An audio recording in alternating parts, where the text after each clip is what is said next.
Stadium for one more college football on this bright sunny day in Salem. The captains are out, center of the stadium, looking for the coin toss. We'll catch up on that in just a minute. I'm Bill McShane, and joining me in the broadcast booth today is Brandon Noble, former NFL player, played for Dallas, Washington, and the San Francisco 49ers. I bet you wish you were over there. Yeah, it wouldn't be bad to be out there. They don't play in Candlestick anymore, which is where they played when I was there. But well, this is going to be fun. Yeah, we're going to see a lot of college players today, and this really is the last chance for these guys, the last official college game of the year, and basically it's all about showcasing their talents. Yeah, it is. Look, these all-star games are really unique situations in football, right? You come out here, you practice 2 or 3 times, maybe 4 times, you're together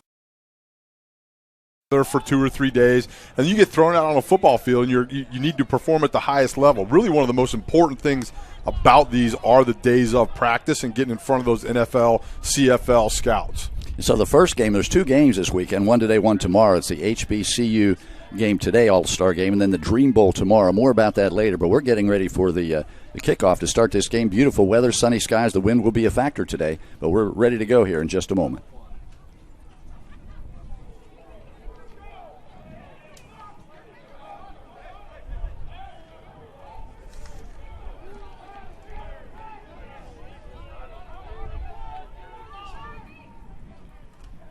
Kicking for the Braves, Corey McClung from Alcorn State.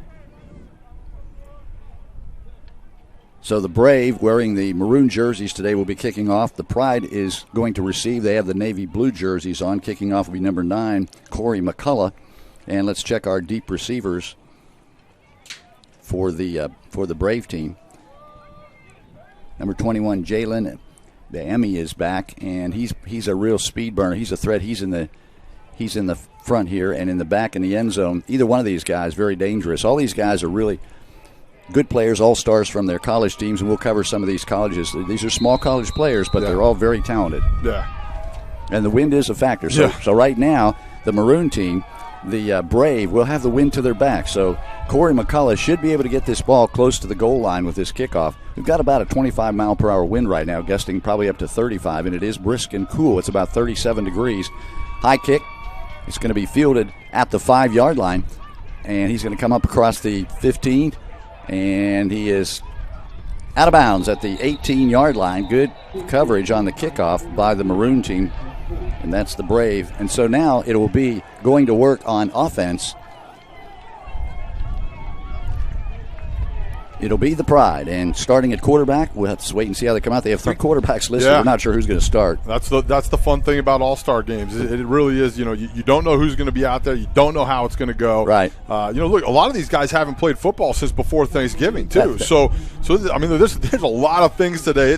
That's what makes these things so fun and fun to watch. Is there's usually some big plays, some exciting stuff that goes on. There's also some mistakes and some jitters and those kinds of things. So you got to be patient and just kind of take it for what it is. So number 21, Jalen Imy, is in the backfield. He's the guy returned to kick, and he's dangerous. The scouts, and they're here today, really like him.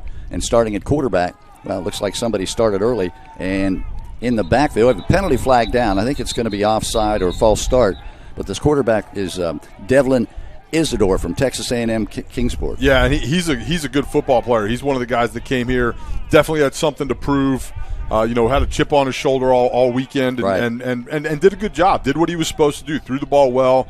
Was a leader. Handled the huddle. Did all those things. And I think the scouts came away feeling pretty good about him. Good size, 6'3", 205. It was offside on the Pride on the Braves, the Brave team, and so it's now 1st and 5 for the Pride. They're wearing the navy jerseys today, and the Pride has the Braves, has the maroon jersey. So here we go. 1st and 5. Direct snap. Looks like a pass play this time. And it's launched deep and incomplete.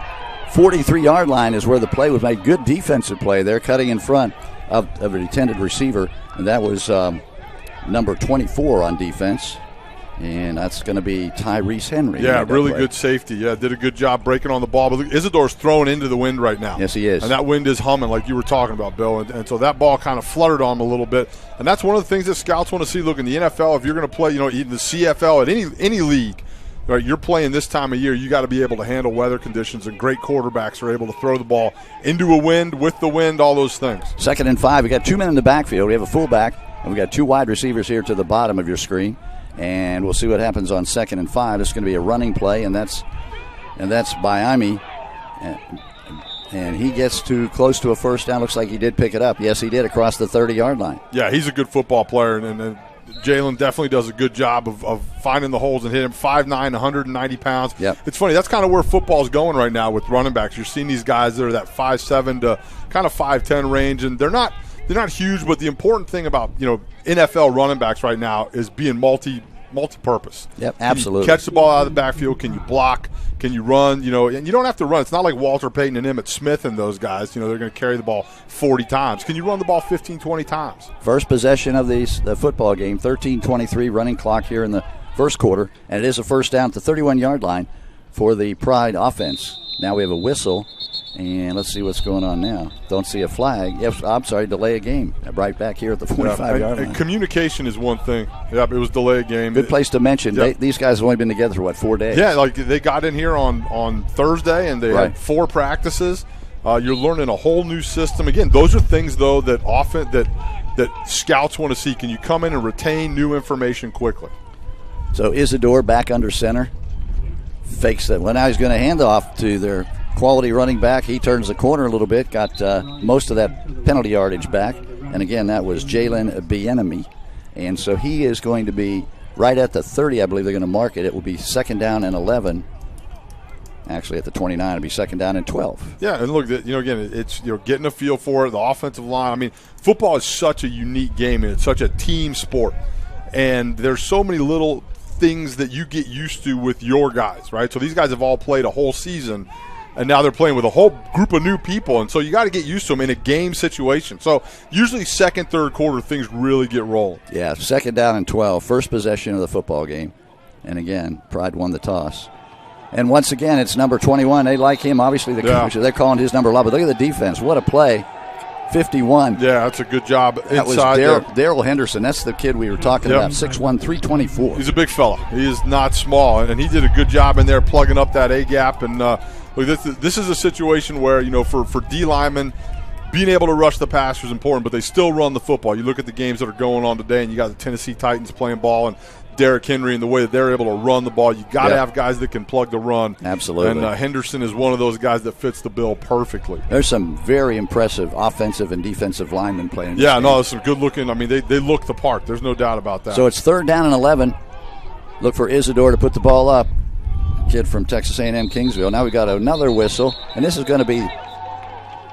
I think he got the timeout. Okay, timeout. Yeah, right. I didn't see the timeout. It was close. He was. The clock was getting down to 0 there. So what I'm thinking is they're having trouble seeing the play clock because I can barely see it, and they came close to getting another delay of game penalty. Yeah, they did. And sometimes it is communication, right? He had to move a couple guys there as they got lined up in the formations. You literally learn an entire new language in 3 days. Yeah. And then you've got to come out and play. And it's not an easy thing to do. I remember playing in the Senior Bowl, again, back in 1997, not to date myself too much there.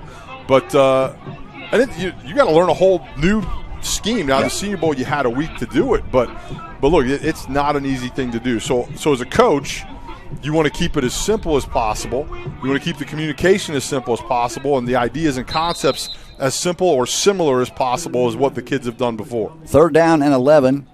Nifty timeout there, saved a delay of game penalty by the offense.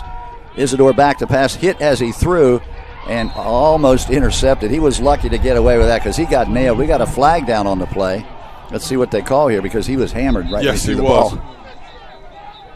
I'm afraid we're going to see a lot of penalties in this game just because of what you just said. The timing's off. The players aren't used to playing with each other. And still waiting for an official call from the referee.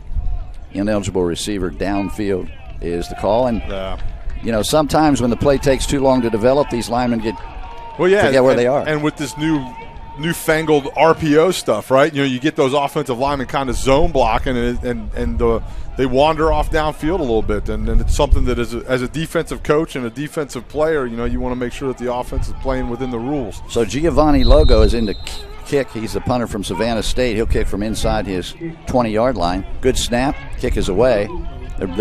We got some rules we want to tell you about for this game specifically. The kick Didn't go very far against the wind, but did roll down to the 37-yard line. Let's talk about the rules. Yeah, no blitzing. No blitzing. And so one of the things that's really interesting is I watched practice this week. You're only allowed to bring 4 guys, but you can line up in a 3-4 defense. So you got 3 down linemen and then 4 linebackers, and send one of those 4 linebackers to become your 4th rusher, which is kind of like a blitz. So there's always this little gray area that football coaches like to live in, and that's what you saw actually on that 3rd down right there is Rayfield from his linebacker position, number 54, came around, and he was the 4th rusher, right? And the offensive line didn't pick it up. So let's see what the Brave has for offense. The guy's wearing the maroon jerseys today, and I'm trying to see who's starting at quarterback. Do you see his number? It looks like it might be 42, Deshaun David out there, and it is. He hands off, and we're going to have a running play over the right side, and that is number 1. That's the guy we're talking about, DeWanda Tucker. Yep, the absolutely. Scouts really love this guy from Prairie View A&M. Yeah, no, absolutely. And he's a very, very good football. Maybe one of the highest-rated guys here in this game, and he did a good job this week. He did everything he was supposed to do. Again, same kind of guy, right? 5'6", 5'7", 190 pounds. So he's not slight in any way, shape, or form. He's thick. And can run between the tackles and outside the tackles. Picked up 8 yards on that carry. 2nd down and 2. And again, he is the only guy in the backfield. Yeah. So right now, the quarterback is Aaron Winchester. Oh, Aaron Winchester. Yeah, okay. He's got a different jersey on. Yep. Okay, thank you. Yeah, and there he goes, the guy we're just talking about. Yep. That's Jordan. I'm sorry, that's number 1. Yep. The running back, DeWanda Tucker, and he picks up big yards all the way down to the 43-yard line. Yeah, another good job. And look, one thing in this game, you mentioned it earlier, Bill, the offensive lines look really good, and this O-line especially. You got Kevin Hall and Javon Johnson. There's some guys out there that can really move people, and he did a good job getting around the right side behind Kevin Hall, number 62, the right tackle, and getting a first down. So Winchester brings him up. He is the quarterback, Georgia State transfer, big kid, 6'1", 195 pounds, out of Central Connecticut. And it's first down. Maroon looks good so far. There's another good running play, and this kid can run. Look at him turn the corner once again. Yeah. That's our guy, number 1, DeWanda Tucker. Yeah, nice run. Great vision is what he showed right there, right? That play was designed to go over to the left, a little zone left, and Tucker saw the right side of the defense kind of fold up a little bit, and he cut that thing way back. You see the quickness, the explosiveness, and he gets another first down. And have we mentioned he's 5'6" and about 180 pounds? Yeah, he's hard to see. He's a speed burner, that's for sure. Yeah, yeah, hard to see. Good point. Because these linemen are so big. Yeah. It's really hard to find him back there. They disappear back there, and then all of a sudden they're shooting out into your secondary. So the Maroons getting close to getting into the red zone here. 31-yard line, first down. And, again, it's the only guy in the backfield is DeWanda Tucker. Winchester has the ball. Quick pass over here to the right side. Complete. That's the first pass completion of the day. And let's see who made the catch. It was number 82. That is Chris Blair from Alcorn State, thrown out of bounds quickly by number 26, Ja'Cory Nichols. Yeah, really nice job there. Just ran a little out route or a little hitch, and he's 6'3". Blair 6'3", 205. He's really got that prototypical wide receiver size that you want for your number 1 guy out there on the edge, and does a good job catching the football. Did a great job this week. The scouts were impressed with him. Picked up 6, 2nd and 4. Maroons on a good drive here. Have the ball at the 25-yard line of the Brave. Now this is the first time he's been caught in the backfield. That's a case of one time too many. DeWanda Tucker did not get back to the line of scrimmage, and guess who got in there? Number 94. That was Joshua Seosai. There you go. Okay. Yeah, he's a good one from Benedict. Did a good job there. And that was a little fumbled snap there. Yeah, so it was. That's another thing that, again, the mechanics of football. And if you're a quarterback, especially, timing. Yeah. And these days, not a lot of quarterbacks get under center anymore. And so having to do that, if you haven't done a lot of it, it can change things. Aaron Winchester now will operate from the shotgun on 3rd down and 6. And he does have one running back behind him, and he'll get the ball. And he won't get anywhere. Bears basically got back to the line of scrimmage. Good defensive play. Yeah, really nice play. They handed that off to number 17, Jordan Johnson, and he was met with the entire linebacking core was on top of him right away. So good defensive stand by the Brave. Looked like they were going to give up some points here early in the first quarter, but now with the wind at his back, we're going to get a field goal attempt from number 9. This will be Corey McCullough out of Alcorn State. Let's see. I'm sorry, he's holding. That's not the field goal kicker. It's Nick Mongelli. My bad. There you go. Yep. McCullough's the punter. He's going to hold, and they had a little issue with this in pregame. We'll see how this goes. Mechanics. And there's the problem right there. The snap went through the holder's hands. Did a good decision. Yep. Mongelli had to fall on it way back at the 40. Let's see where they mark it. 44, 46-yard line. Yeah, 46-yard line. Yep. And we noticed in the pregame that they're having all kinds of issues because they really didn't have anybody that was comfortable holding the ball. Again, you're putting your teams together, and the one part of the game that no one really talks about ever is special teams, right? In these situations, all the things that I've talked about so far as the challenges of kind of playing in the All-Star game, those are magnified tenfold in the special teams world, because sometimes you've got guys that have never even played a special team, but they're important because at the next level, a lot of these guys, that's how they'll get their chance, is playing on teams. And we have a new quarterback, Darius Wade, now in. Almost picked off. Wow. So the Pride went with Darius Wade, former Boston College player. He went from Bowling Green to Boston College to Bowling Green. He wasn't going to play at Boston College, so he transferred. Anyway, that was almost intercepted. Yeah, really nice play by number 23, Elijah Johnson, right there out of Virginia Union. Really long, really raw, 6'3", 190 pounds. That's what cornerbacks are starting to look like in the NFL. You start thinking about these really long guys that can play that kind of press man and make those outside high throws difficult for a quarterback because of their length, their reach, and their height. We're halfway through the first quarter, no score. And once again, the Pride has the ball. This is a second possession for them. Here's a handoff inside. And not much running room early, but a good second effort by number 7. That is McKinley Habersham out of Albany State. And he gets down across, let's see, just short of the 50-yard line. He'll mark it at the 49-yard line, which brings up a third down. And about 7 for the Pride, wearing the navy blue jerseys today. Bright sunshine here in Salem, Virginia. We do have a strong wind, and that's going to be a factor in this game. We don't know how much it would have affected that place kick because we never got the ball down. But right now we're still waiting. Yeah, that's tough. Again, that's the mechanics of the game, the things you take for granted when you're playing on your team for 5 years or 4 years. In these games, they come and get you. Third down play. Wade back to pass. He's a left-handed player. Now they got him. They got him because he waited too long. Nobody was open. Good coverage in the secondary. Got him all the way back at the 40-yard line. Let's see who got there. 96 got there. 96 and 32. That was Gibson Zaya. Yep, that's right. Yeah, and hey, look, man, for broadcasters, games like this are challenges too, right? You got a bunch of different names and guys you've never seen before, and you're trying to put it all together. So Gibson Zaya is a guy this week that's done a good job making a name for himself. So Lugo punts the ball away. Good kick against the wind, and it's fumbled out of bounds, so that was a break right there. But you're right, and there's a lot of substitutions. Keep in mind, the reason for this game is for players to be able to showcase their ability. Absolutely. And so the coach's job is to make sure everybody gets playing time so the scouts can see them. And I think we heard 20 scouts are here today, right? Oh, yeah, there were a bunch. All week, when I was here during practice, you walk down along the sidelines and NFL scouts. A lot of NFL scouts came here, and then we put some kids out. And look, that's what this is all about. This is about giving these guys an opportunity to showcase their talent one more time in front of pro scouts, and that's why the week was not really a whole week. But the 4 practices are so important. Absolutely. So bear with us. We're getting the names. Aaron Winchester is supposed to be wearing 7. He's wearing number 42. There were some problems with the jerseys. More about that later. But everybody's wearing the right color jersey. Not so sure about the numbers. Yeah. So first down anyway for the Brave on offense. Winchester. Play action pass. He's going to throw over the middle. It's wide open and completes his pass to the tight end, number 10, Tyrus Black. Haven't mentioned his name yet today. He is from Belhaven, but out of Ole Miss. Yeah. So anytime a guy transfers from a D1 school, you know what he's looking for, playing time. Yeah, he wants to play, right? Fresh start. And that he's a guy that, that new kind of tight end, right? He's not super tall, can be the H-back and line up in the slot, run routes, catch the football.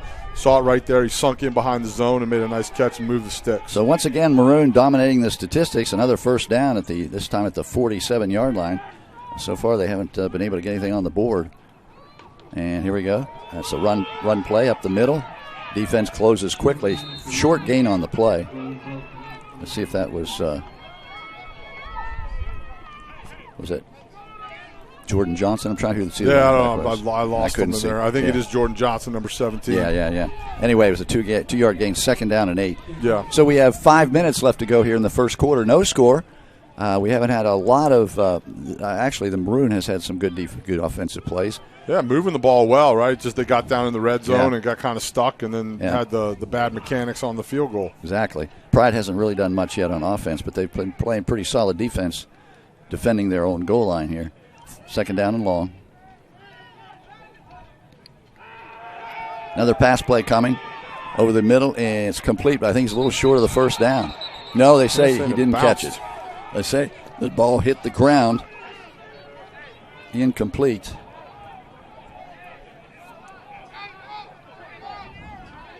So that may have been Deshaun David right there. I was going to say that's number 7. Yeah, he was wearing number 7, which was Aaron Winchester's number. Those guys, they switched jerseys. They switched on us. I think they said they wanted to mess with you today. Bill. Thank you. That's who it was. Definitely, because 6'3", 230 looked like him. Yeah. And unfortunately, they called it an incomplete pass because had he caught it, they probably would have gone for it. I think so. So it's fourth. It's third down. We got a timeout. Brave wants a timeout. Yeah, time to think it over here a little bit. What are we going to call?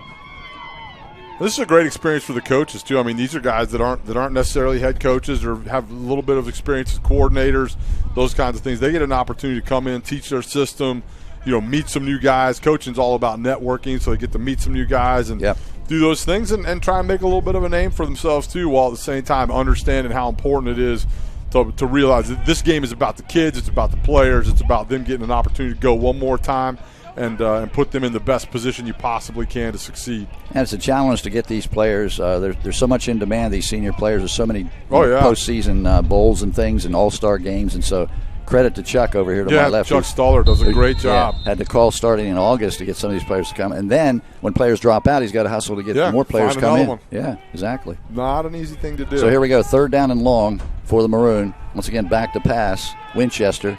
He throws complete, and there's our guy, number 10, Tyrus Black, open for the first down to the 32-yard line. First down for Tyrus Black and the Maroon team. A really nice job by Winchester there, kind of navigating the pocket. He stepped up into kind of the hole where the D-line had kind of gone around him, and he felt a little pressure coming from his backside, stepped into it, made a really, really nice play. Kept his eyes downfield, something that the NFL and CFL really like to see is, does a quarterback, when he feels the rush, does his eyes come down and look at the rush? But his eyes stayed up.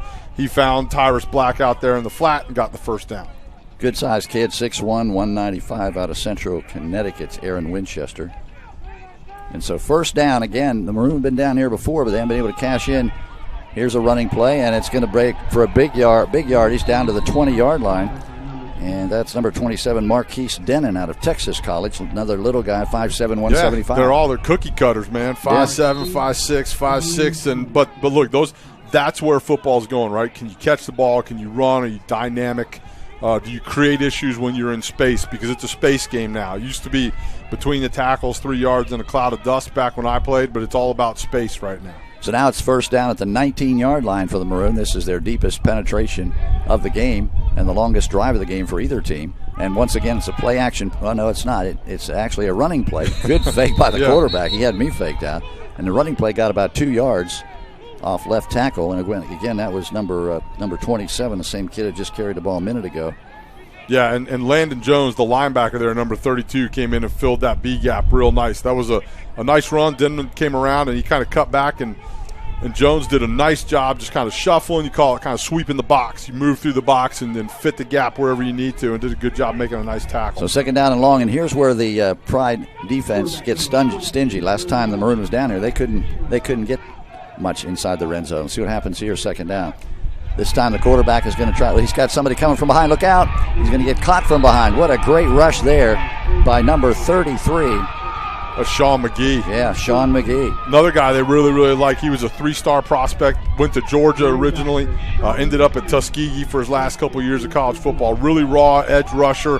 You saw it right there, the ability to kind of come off the edge and chase quarterbacks down from the backside. That is, look, in the new professional football, in the NFL, the game is changing, and can you tackle the quarterback, and can you defend the pass, right? Do you have good corners, good back end guys, and do you have guys that can get after the quarterback? And I don't think Winchester ever heard him. Oh, he didn't. Well, it was a little windy out there and breezy. Those it gets amplified in your ear holes. You don't know they're coming. So it's third down and 11. We've got a whistle, possibly a timeout. Yep.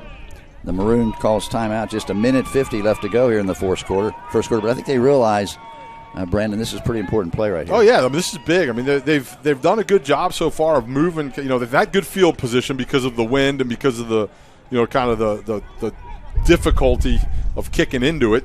And so they've been kind of 50-20, and they've done a really good job once they've gotten down there. But, again, you know, they seem to slow down a little bit in the red zone. So this is a big play right here. You're going to need all the points you can get. And because you never know, again, in these all-star games, you know, all of a sudden you'll get an outburst where there'll be a quarter where you get, you know, 7, 14 points really, really fast, whether it's, you know, maybe one of those botched fumbles or an interception or something along those lines. And things can change quickly. And remember the struggles they had trying to get a field goal kicked the last time. Well, I'm sure they're thinking this is 2-down territory right here. I think you're right. Yeah. I think they realize that's not going to work for them today. Yeah. They're just going to forget about that. But you still have to kick extra points, though, right? Yes, yeah, absolutely. Hopefully they'll get a kicked extra point.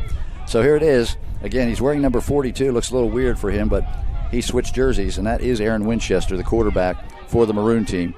Switched jerseys with Deshaun David, who's now wearing number 7. So here's Winchester back to pass, rolling out, stopping, now getting away from the rush. Nice job of buying time, still looking downfield, still running. Turns the corner and gets out of bounds at the 20-yard line. All of that running. Got him right back to the line of scrimmage. Right back to the line of scrimmage, exactly right. I'm tired from watching it. He did a great job of keeping his eyes downfield, as you mentioned, but there's nobody open. No, he did. And Sean McGee, number 33, was coming after him again. He felt the pressure that time. Well, they are going to try a field goal. They are. So Corey McCullough, the holder. The punter, actually, and that's not unusual for a punter to be the holder. But I more than anything, I think it was a bad snap. The snap was low. It was definitely low. And again, you're looking at guys that maybe don't do it all the time, that aren't the short snapper or the long snapper sometimes, you know, and all of a sudden it's a new group of guys. So the kicker is Nick Mongelli, and this is going to be a 37-yard field goal attempt. Ball is up. It's long enough, and I think it's wide. Yeah, it's no good. The wind blew it to the right. Kind of got a crosswind going right now. It was long enough, but just didn't have the right angle. Really nice job by McCullough there getting that snap down. That snap was, as opposed to being low, was high. He did a good job catching it, getting on the ground. And look, you know, it's challenging conditions right now out here to be a kicker. Absolutely. And those guys are really creatures of habit. I mean, look, I'm an old D lineman, and we always busted the kicker's chops. Yeah. But they spend a lot of time working with their snapper and their holder over the course of a week. And those mechanics are really, really important for those guys, and it's tough to do when you're not used to them. So first down for the Pride on offense. And we've got they try running to the right side, trying to turn the corner was Trini Charlton from Benedict College, and he didn't get very far. He didn't get around the corner at all. No, really nice job over there by the left side of the Brave defense, and good team D. When you can't figure out who made the tackle, that means you're playing good defense when you got that many bodies over there. Less than a minute to go here in the first quarter. No score. It's the HCBU part of the Dream Bowl weekend. There's another game tomorrow. That's a noon kickoff tomorrow, and that's where a whole nother set of players comes in. This place has been buzzing with college football players for the last week, and a Holiday Inn on Starkey Road in Roanoke. Congratulations to them for being the headquarters. They've done a fantastic job. They really have. So here we go, second down and 11. Pass is, I believe it's intercepted. Intercepted. Yeah, it was intercepted. Let's see who came down with the ball. It's a 31-yard line. 35 is raising his hand, and that would be, I don't have 35 on my chart. Let's see who 35 is. I don't have 35 either. Yeah. It was a nice play. Yeah, cut right in front of the receiver, Winchester. I don't know if he thought he could, get it in there or just didn't see the defensive back. But it was a nice play. So yeah, that was Kearney right there. He did a really nice job from his safety position. And nice play. Came up out of Winston-Salem State. Yeah, that's exactly right. Bikembe Kearney. Good play. 31-yard line. So once again, the Maroon goes to work. I mean, they've been down here, seems like the whole first quarter. Field position. But they don't have any points on the board. So we'll see what happens this time.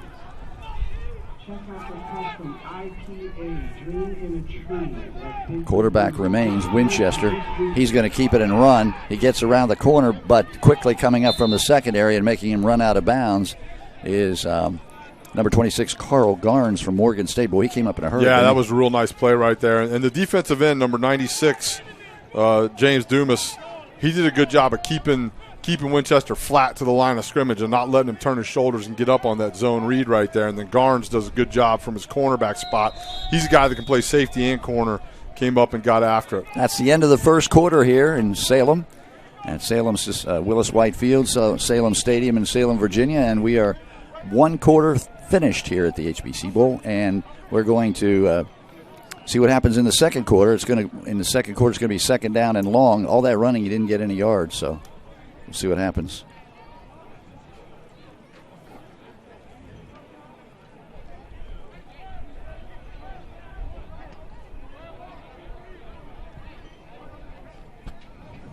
Second and 10 for the Braves for the start of the second quarter. So now they'll be going into the wind. Yes, they will. They've had the wind at their back. Now they've run the ball a lot, but they're going into the wind. So kicking field goals is going to be even harder now. Will Smith starts in the non-stop action field line. So at this point, 4K Ultra HD Blue-ray. if you're the Pride, you have to be a little frustrated about offense. They haven't really been able to do much. Maroon's been moving the ball, but they haven't been able to put, I don't know who's more frustrated. Yeah, they haven't put points on the board. board. The Braves offense has got to be feeling a little frustrated. And look, the Pride defense is doing a great job. Yeah. So once again, Winchester stays in at quarterback. He's back to throw. He's got pressure. He gets out of pressure. Now he finds a receiver over here on the right side. That's completed pass.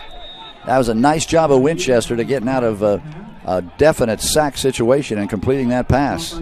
Yeah, no doubt. And look, I actually think we've got a change at quarterback at the second quarter. That's one of the things in these games that's I think Tyree Adams in there, number 12.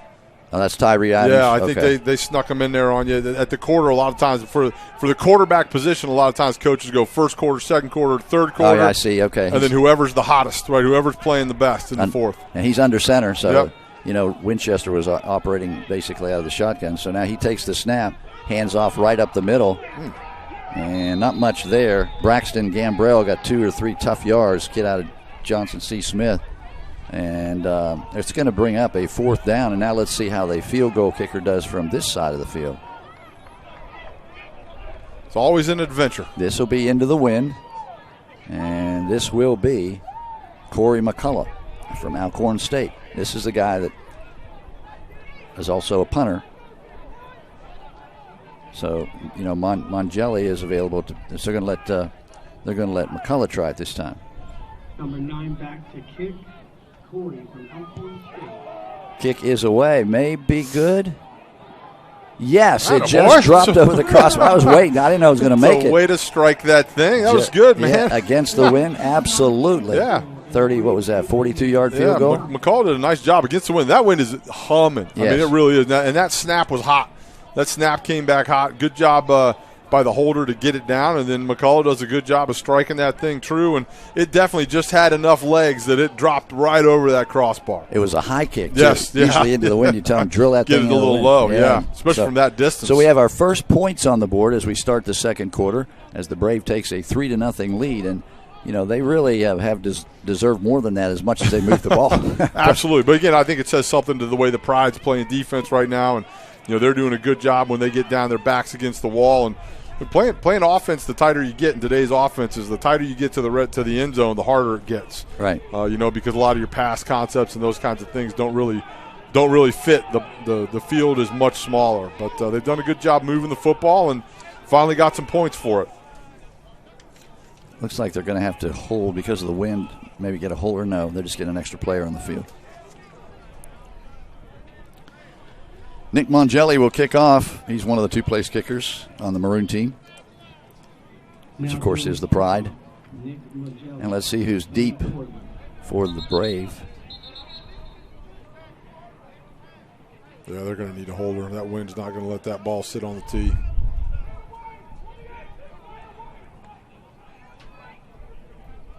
Back to receive, number 4. So it's going to be number 4, Demetrius Scott. Yep. Good football from player. Bryan College. Yeah. And we'll see. And the other guy, of Yeah. course, is the guy we've seen a lot of, Yeah. Jalen Biami. Yeah. So, that's a hard name. Let's spit that one out. Yeah. Right, exactly. Yeah. Here's the kickoff. Into the wind. Wind catches it. It's going to come down around the 20-yard line, and it is Biami, and he's going to try to take it to the right side and gets up to about the 35-yard line. Short kick, decent return, and pretty good field position for the Pride. Wearing the Navy shirts today, it is 3-0. 13:27 left to go in the first half. Beautiful day here in Salem if you just look at the sun, but the wind is brutal. It's taking the temperature down about 10 degrees from what it actually is. Yeah, it is. There's a giant American flag to our right that has been absolutely standing straight out the entire game. And I believe they've panned around. You see the scenery. It's a gorgeous setting here for college football. There's mountains everywhere. Just gorgeous, gorgeous setting for college football. And really, the last two games of the season. Yeah. We have a game tomorrow at noon. That'll be the Dream Bowl. And this one started at 1:30, so here we go. First down, right up the middle they go. And I believe that was Bienemy. Bienemy. It's hard for me to say that, but he is a good player. Yeah, really Pace good College. football player. Yep. Really good football player. And you see these guys rotating in, you know what I mean? And that's important. And, you know, everybody from, Trini Charlton to Hezekiah Williamson and all these guys. It's important for the coaches to get these guys in a rotation and get them a little bit of a feel. In fact, you see Hezekiah Williamson in there right now, number 28. Looks like Isidore's in a quarterback, too. He is. And once again, it's a handoff. We heard coming into this game that the coaches were going to kind of lean on the run. We've seen a lot of passes, but I think they've realized with the wind blowing the way it is, it's awfully difficult. So they're running the ball now here. That's what the Pride's trying to do. Yeah, it gets you a little bit of, establishes some things for you offensively, allows you to do some play action passing. But more importantly, I think that they've also got to keep their defense off the field a little bit. And, they had that interception, and they've been on the Pride defense has been on the field quite a bit today in bad situations. So this is a big third down play. 3rd and 5, Isidore and the offense trying to move the chains and keep their defense on the sideline. As Brandon said, they certainly could use a little rest at this point. Yeah. They do. The coaches do have a lot of players at their disposal, so that's making it difficult on us up here in the press box, but we're enjoying every minute of it. This is fantastic. So that's going to be a timeout for the Pride. They again realize that they need to keep the ball and keep moving. Yeah, down the field. They need a first down here. Get some confidence offensively. Give your defense a break. Obviously, score some points if you can do that. That's the whole plan. But look, these things are definitely challenges, and it really is. The stuff that's most important for these young men is what happened the last couple days in practice. Right, the game is kind of gravy. It's icing on the cake, right? You get to go out and play football one more time. Because, look, the other side of this is, and I'm just being brutally honest, is for a lot of kids, this is going to be their last football game they ever play. That's right. Most of these guys have had great college careers. That's why they're here. But at the end of the day, football ends for everybody, and this is going to be the end for a lot of these young men. So here's the big third down play, and the scouts were here all week, too, looking at them. So that's what you're saying. Is they get a lot more information a lot of times in practice than they do in the game. So here we go. Isidore back to pass. Rush comes. They got him. Nice rush again. Really nice rush. Joe Davis, number 96. Yeah, I mean, he was there, and no chance for Isidore to get the ball away. No chance for no time for anybody to get open. He turned that corner. I mean, that was a thing of beauty right there. He got that's what they call bend, right? And for a defensive end, man, if you can get down low and turn and run, kind of run a hoop, run a circle, that is something special. I know, we're out here in southwestern Virginia, and a guy that did it better than anybody is Bruce Smith. Yeah. And Bruce played there at Virginia Tech, and he's from the Tidewater area. Lugo gets the kick away.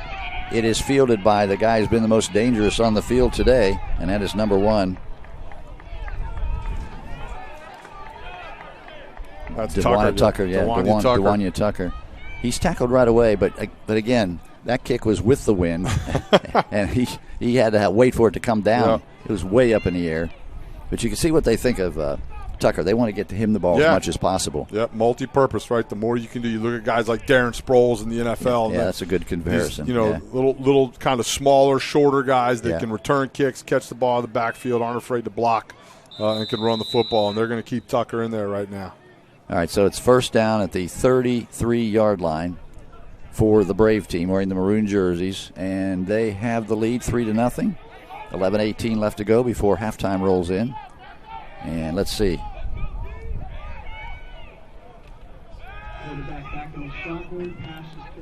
Incomplete pass. Incomplete pass. It was intended for number 18.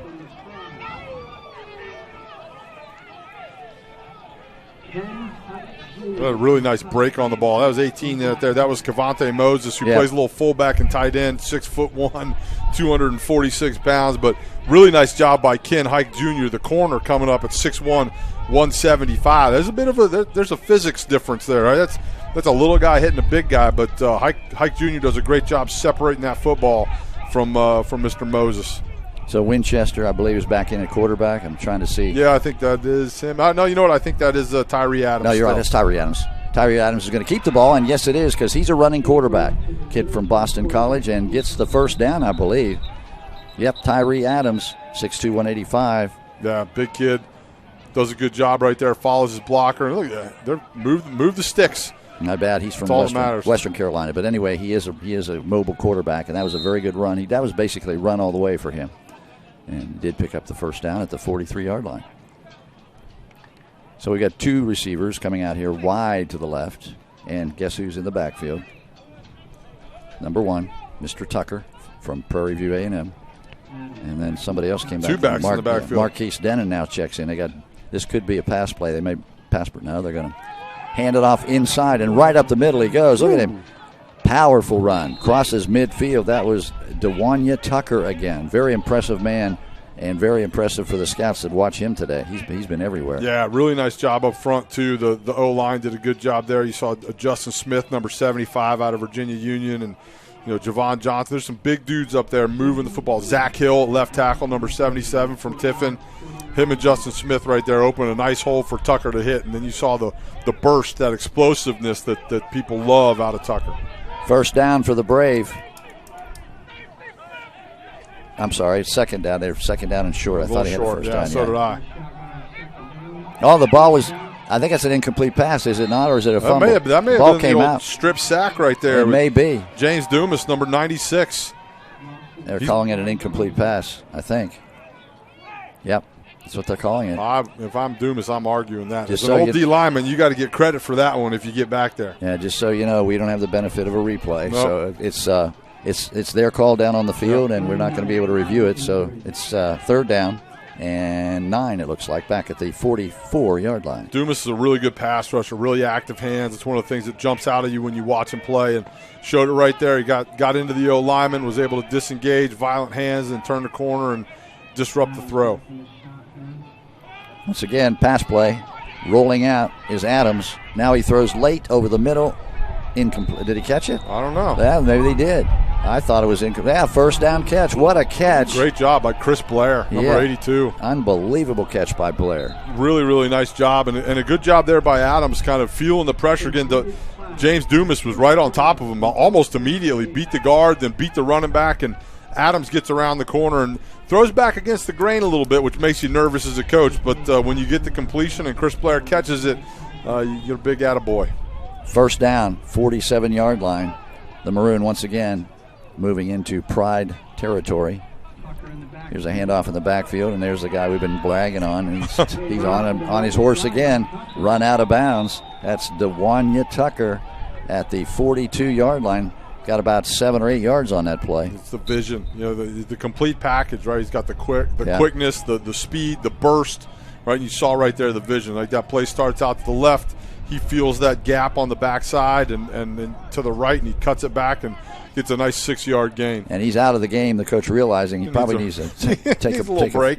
Take a break again, because these guys haven't played football in a long time. Good point. So That's right. He said they are going to be sore next week. Their season, most of these guys, their season ended in November, and here we are almost through January. So yeah, it's been a while.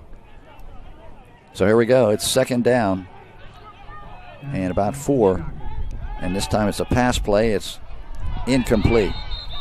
Looked like 82. Chris Blair was going to hang on to it, and it got knocked away by the defensive back, and that would be number 25 over there. That would be Kedrick Ward out of Texas Lutheran. So good defensive play. Really nice play, and Tyree Adams kind of floated that one. When you're throwing that quick slip screen, that ball going out into the flat to your receiver, that ball needs to be on a rope. And because that DB is going to be breaking on him right now, and it looked like Chris Blair was waiting on that ball, got a little impatient, and then got his eyes upfield a little bit too soon and dropped the football. That incomplete pass stops the clock. 7:47 left to go in the first half. Still 3-0.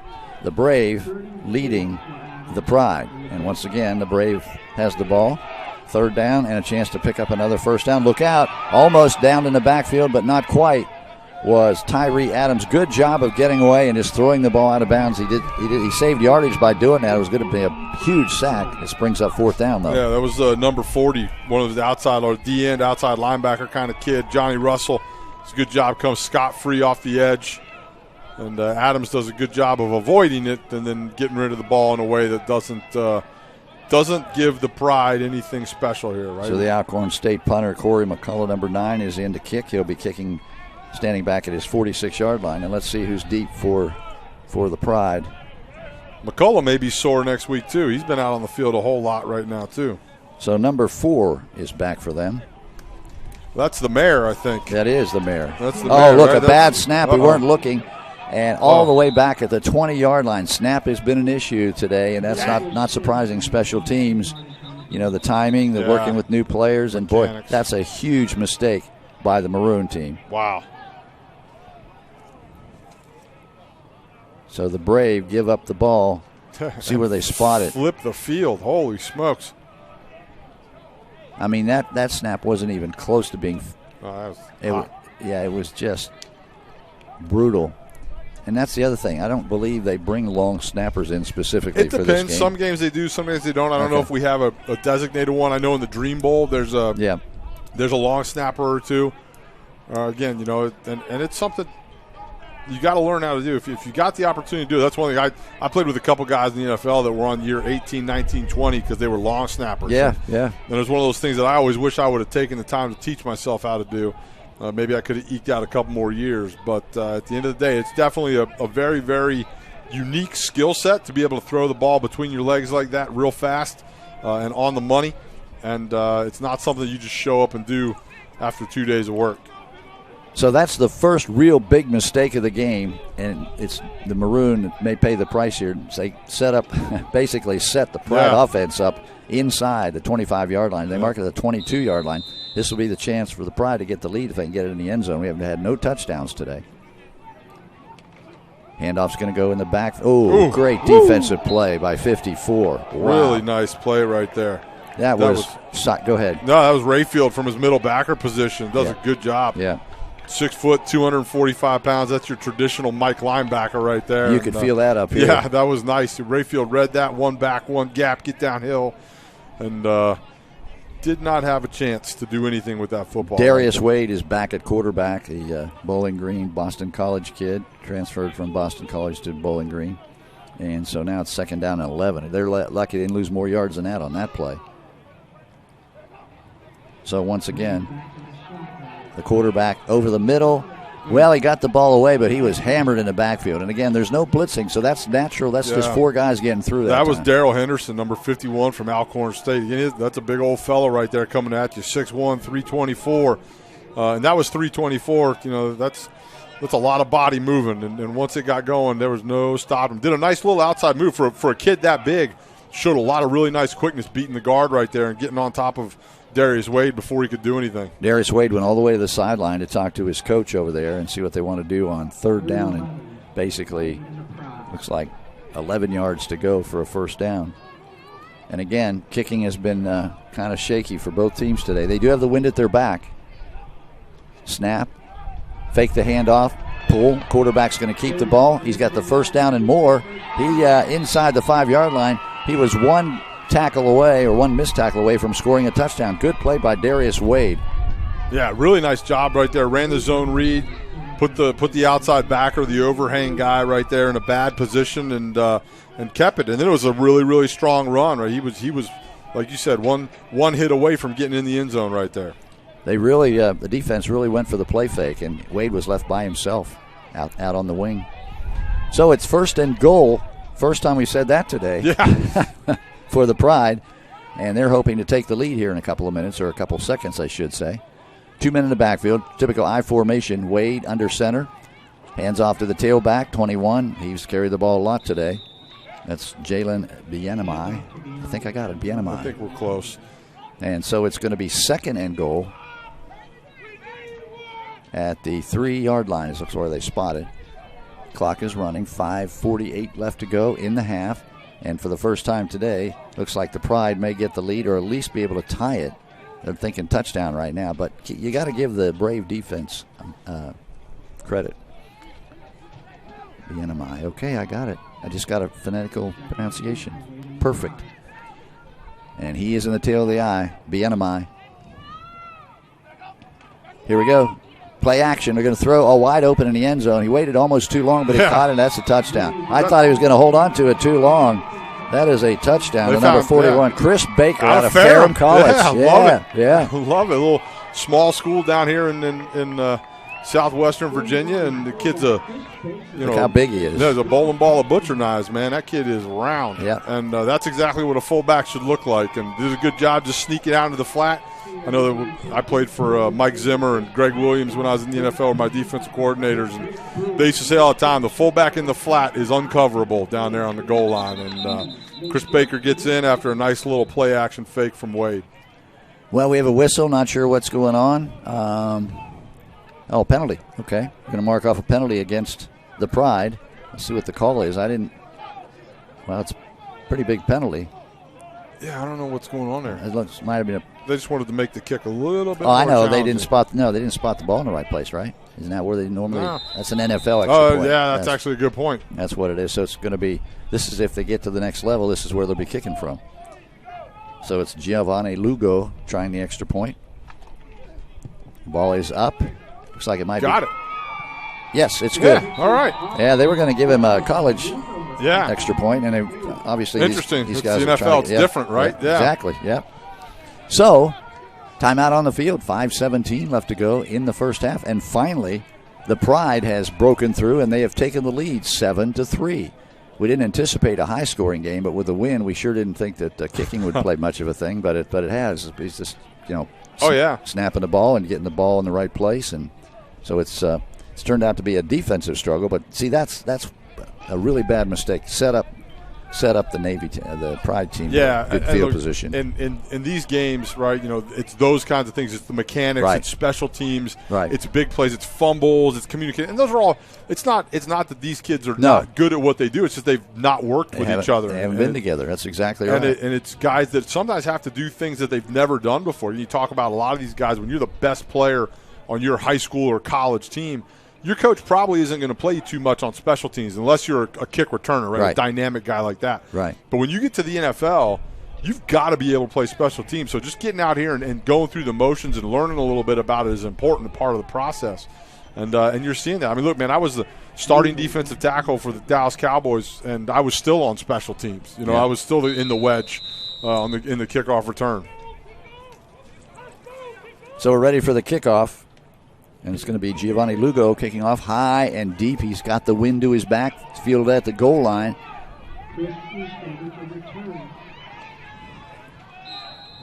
And he comes all the way out to the, let's see where they mark the football. 1st and 10. That was a nice return by Chris Easter right there, Chris number Easter. 2. He did a good job. Plays defensive back again. Now your kick returner. And then a good job in the coverage unit. Landon Jones, number 32, the linebackers down there on the field. Linebackers, tight ends, safeties, corners, wide receivers, running backs. You've all got to be able to cover, so you've got to be able to tackle, and you've got to be able to play on the return team, so you've got to be able to block a little bit if you're not a returner. And all important things that scouts are looking for this weekend. 22-yard line, first down. And once again, it's Tyree Adams in at quarterback for the Brave team. Looks like a quick pass. He didn't get it away. Now he's flushed out of the pocket, throws it down to his favorite receiver, DeWanya Tucker, but it was too high for the little guy, and it's incomplete. Good job of getting away from pressure, though, by Adams. Tyree Adams. Yeah, that was really nice. Little heat there. And, one of the rules in the game is you're only supposed to rush 4, and there may or may not have been 5 guys coming after the quarterback right there.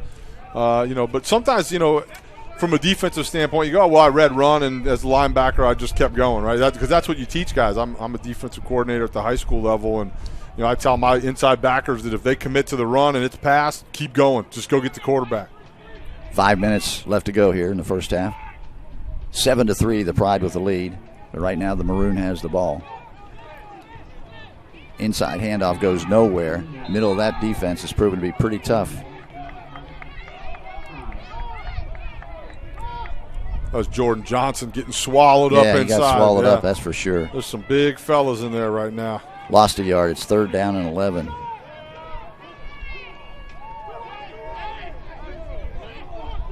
Joshua Seosai and Miller in there, 99 and 94, teammates from Benedict. A lot of beef inside there. So definite passing situation, but deep in your own territory, you have to be careful here. They've got to trust Tyree Adams. It'll make a good decision. He's got 5 on the play clock. He's looking to the sideline. Now he's going to call for the ball. Rush is coming hard. He's got some time. He waits. He's got a guy open. Oh, incomplete. Good defensive play. Coming across hard on defense. Number 19, Dominic Trigg, knocked it away just in time because he was open. Yeah. That was, again, and he's throwing into the wind. Yes, so that Tyree Adams, that ball hung on him a little bit. Without a 30-mile-an-hour wind in his face, that ball probably gets there, and it's probably a touchdown. Good point. He was, and he had the ball way up in the air, which means the wind was really playing games with it because the receiver was open. Yeah, he was wide open. But it gave the defensive back time to get over and make the play. It gave the safety a chance to run across the top of the field and get there. Yep. So it looks like McCullough's into punt. Corey McCullough again kicking into the wind. It goes nowhere, straight up in the air, and then bounces back towards the goal line that they don't want it to do. And they finally down at about the 38-yard line, looks like. Boy, that was the wind really took a toll there. That ball actually was crossing in the air somewhere around the 41, 42-yard line and then got pushed back in the air. Yeah. Like it almost dropped straight off a cliff right there and lands around the 38. So the Pride going to have great field position as they did the last time. Yeah. And took it in for a touchdown. So we'll see what happens here. We've still got plenty of time on the clock. 4 minutes left to go in the first half. So we'll see if the Brave can dig in on defense. Here's a quick pass out to the left side, complete. And down the sideline for about 4 or 5 yards. Catching the ball is number 8, Tyreek Allen. That's as good as a nice little run, right? Absolutely. In the newfangled spread offense, that's what they're doing these days. You toss the ball out there to a guy in space and let him do his thing. And any positive yards on first down is a good thing. And you get that second and short down here would traditionally be a shot down where you're going to take a shot into the end zone, and maybe you do with the wind at your back. So they got about they'll get him 5 yards. 2nd down and 5 is where they spot it. 2 wide receivers come down here to the bottom. They got 1 up top. And so 1 man in the backfield. Pass play. Ball's in the air. It's caught. No. Oh, he had it all the way. Looked it in. Yeah, Tyreek Allen had it, and I think he looked up. I think he heard some footsteps right there. That was a business decision. Yeah, that's right. He didn't want to take that shot because he had a couple safeties bearing down on him, coming quick. It looked like number 4, Littleton, out of West Virginia State, 6 foot, 185 pounds from his free safety spot. It looked like he was coming downhill pretty quick. But let's do the positive. Great throw by the quarterback. Really nice throw. That right ball, on target. Yep, right in that window, and that was a tight window. There were 4 defensive backs over in that area. Yeah, so Isidore did his job. Yep. It's 3rd down. And keeping the ball, actually that's Jeff Even with the ball. And number 3 did not get the first down. It was a good play, good fake, but nice the defense fake. Reacted very nicely. Really nice fake. Had 96, Joe Davis, the right defensive end. He absolutely bit on that fake, and he attacked the dive on the zone read. And he even just takes the ball around the corner. It's a little bit short. Didn't get as far as he'd liked. Puts you in a 4th down. I think they're going for it. Go for it. Yep. I like it. Yep. Jeff Even is in at quarterback. Alabama State kid. 31-yard line. It's 4th down and 3 for the Pride. I don't blame them. The kicking game has not been much to talk about today. So let's go ahead and try to pick up a first down. Now we got a guy that's not lined up right coming all the way across the field. Play clock is down to. We have to call a timeout. Yep. They ran out of time. Well, that's going to happen, and again, it goes back to what you're saying, Brandon. These guys haven't been together very long. No. And I'm surprised this hasn't happened more often. No, well, yeah, look, that's the truth. And if anybody really understands football, you know that that's why you go to camp. That's why you have off-season workouts. That's why all these things, you live and breathe in your defense, in your offense, in your scheme, in your terminology. And all of a sudden, these guys have had 4 practices. They just met for the first time. Some of these coaching staffs have just been put together for guys that have never worked together. And you've got to come up with everything from soup to nuts All right, they brought the kicker back out. They decided to go for the field goal here. Yeah, so this will be a 49. This is going to be but remember, he's got the wind to his back. Yeah, good wind. 49-yard attempt. And this will be number 12, Giovanni Lugo. And we'll see what happens here. It's on the left hash mark. We need a good snap and a good hold, and he might have a shot.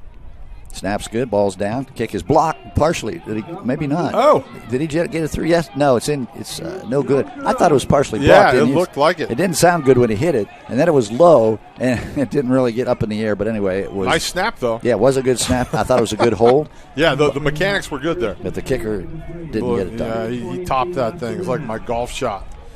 And worm burner. Yeah, that thing that's went what happens right down when you lift your head. Right down the fairway. Yeah, so anyway, it's going to go over to the to the Pride. I'm sorry, to the Brave, the Maroon team. The Brave will get the ball, and Pride just missed an opportunity to extend their lead. They lead at 7-3 if you're just joining us. 2:23 left to go in the first half. And so now, for the rest of this half, against the wind, the Brave will try to move the ball. And again, handing off, Tyree Adams handing off to number 3 going across the back. That is Dominique McNeely. And that's a first down, I believe. I like that little creative play call. McNeely, they had him lined up kind of tight in like a wing, and they brought him back across in a little bit of a reverse, a jet reverse, and McNeely's looks like he's got a hamstring. Hopefully he didn't pop that hammy, but that's what he's doing. He's holding his hamstring. We hate to see that. Yep. 2nd and 1. He barely came up short of a first down. There's a fake running play, and it's going to be a first down. Nice job by the quarterback, Tyree Adams. Ball handling was excellent. Faked out a couple guys and picked up the first down all by himself. Yeah, he made a lot of people miss right there. He sure did. Sean McGee, number 33, he shook him a little bit. He shook number 45 there, Devin Jones. And it's all a part of the game right now. But that was a really nice individual effort right there. Yeah, looking down at Dominique McNeely. I feel bad for him. He's holding that hamstring. Yeah. That's not good, especially when it's cold like this. Yeah. I never moved fast enough to pull a hamstring, so I don't know what that's like. First down. Clock at 1:27 and rolling. And again, Tyree Adams is calling the shots here. Here comes the rush. He gets away from the rush. Goes right up the middle, still going. And now he fumbles the ball, and his teammate picks it up, and he's still running down inside the 40. That was number 7 came up with the ball. That's Deshaun David, the guy who switched jerseys with That's right. Adams. Deshaun David. Yeah, he's number 7 right now, the big tight end. Really, really good football player. That's really being aware, seeing that football, picking it up and getting some more.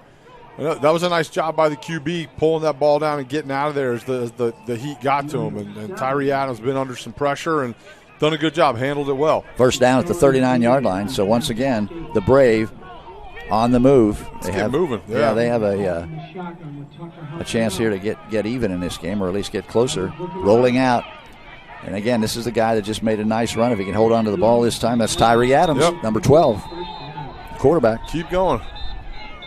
36 seconds left, and no timeouts though. That's part of the issue. Well, they stopped. Called their last one. Okay, first down. Yeah, I was just saying, if it's a first down, they'd stop the clock, but they did not. No, they called a timeout. So that must be their last one. Yeah, last one. Okay.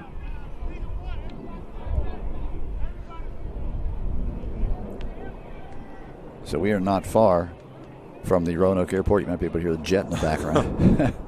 And by the way, it's I mistakenly called the Alabama State quarterback, Jeff. His name is. 25 years ago, your father took my blood and he cloned me.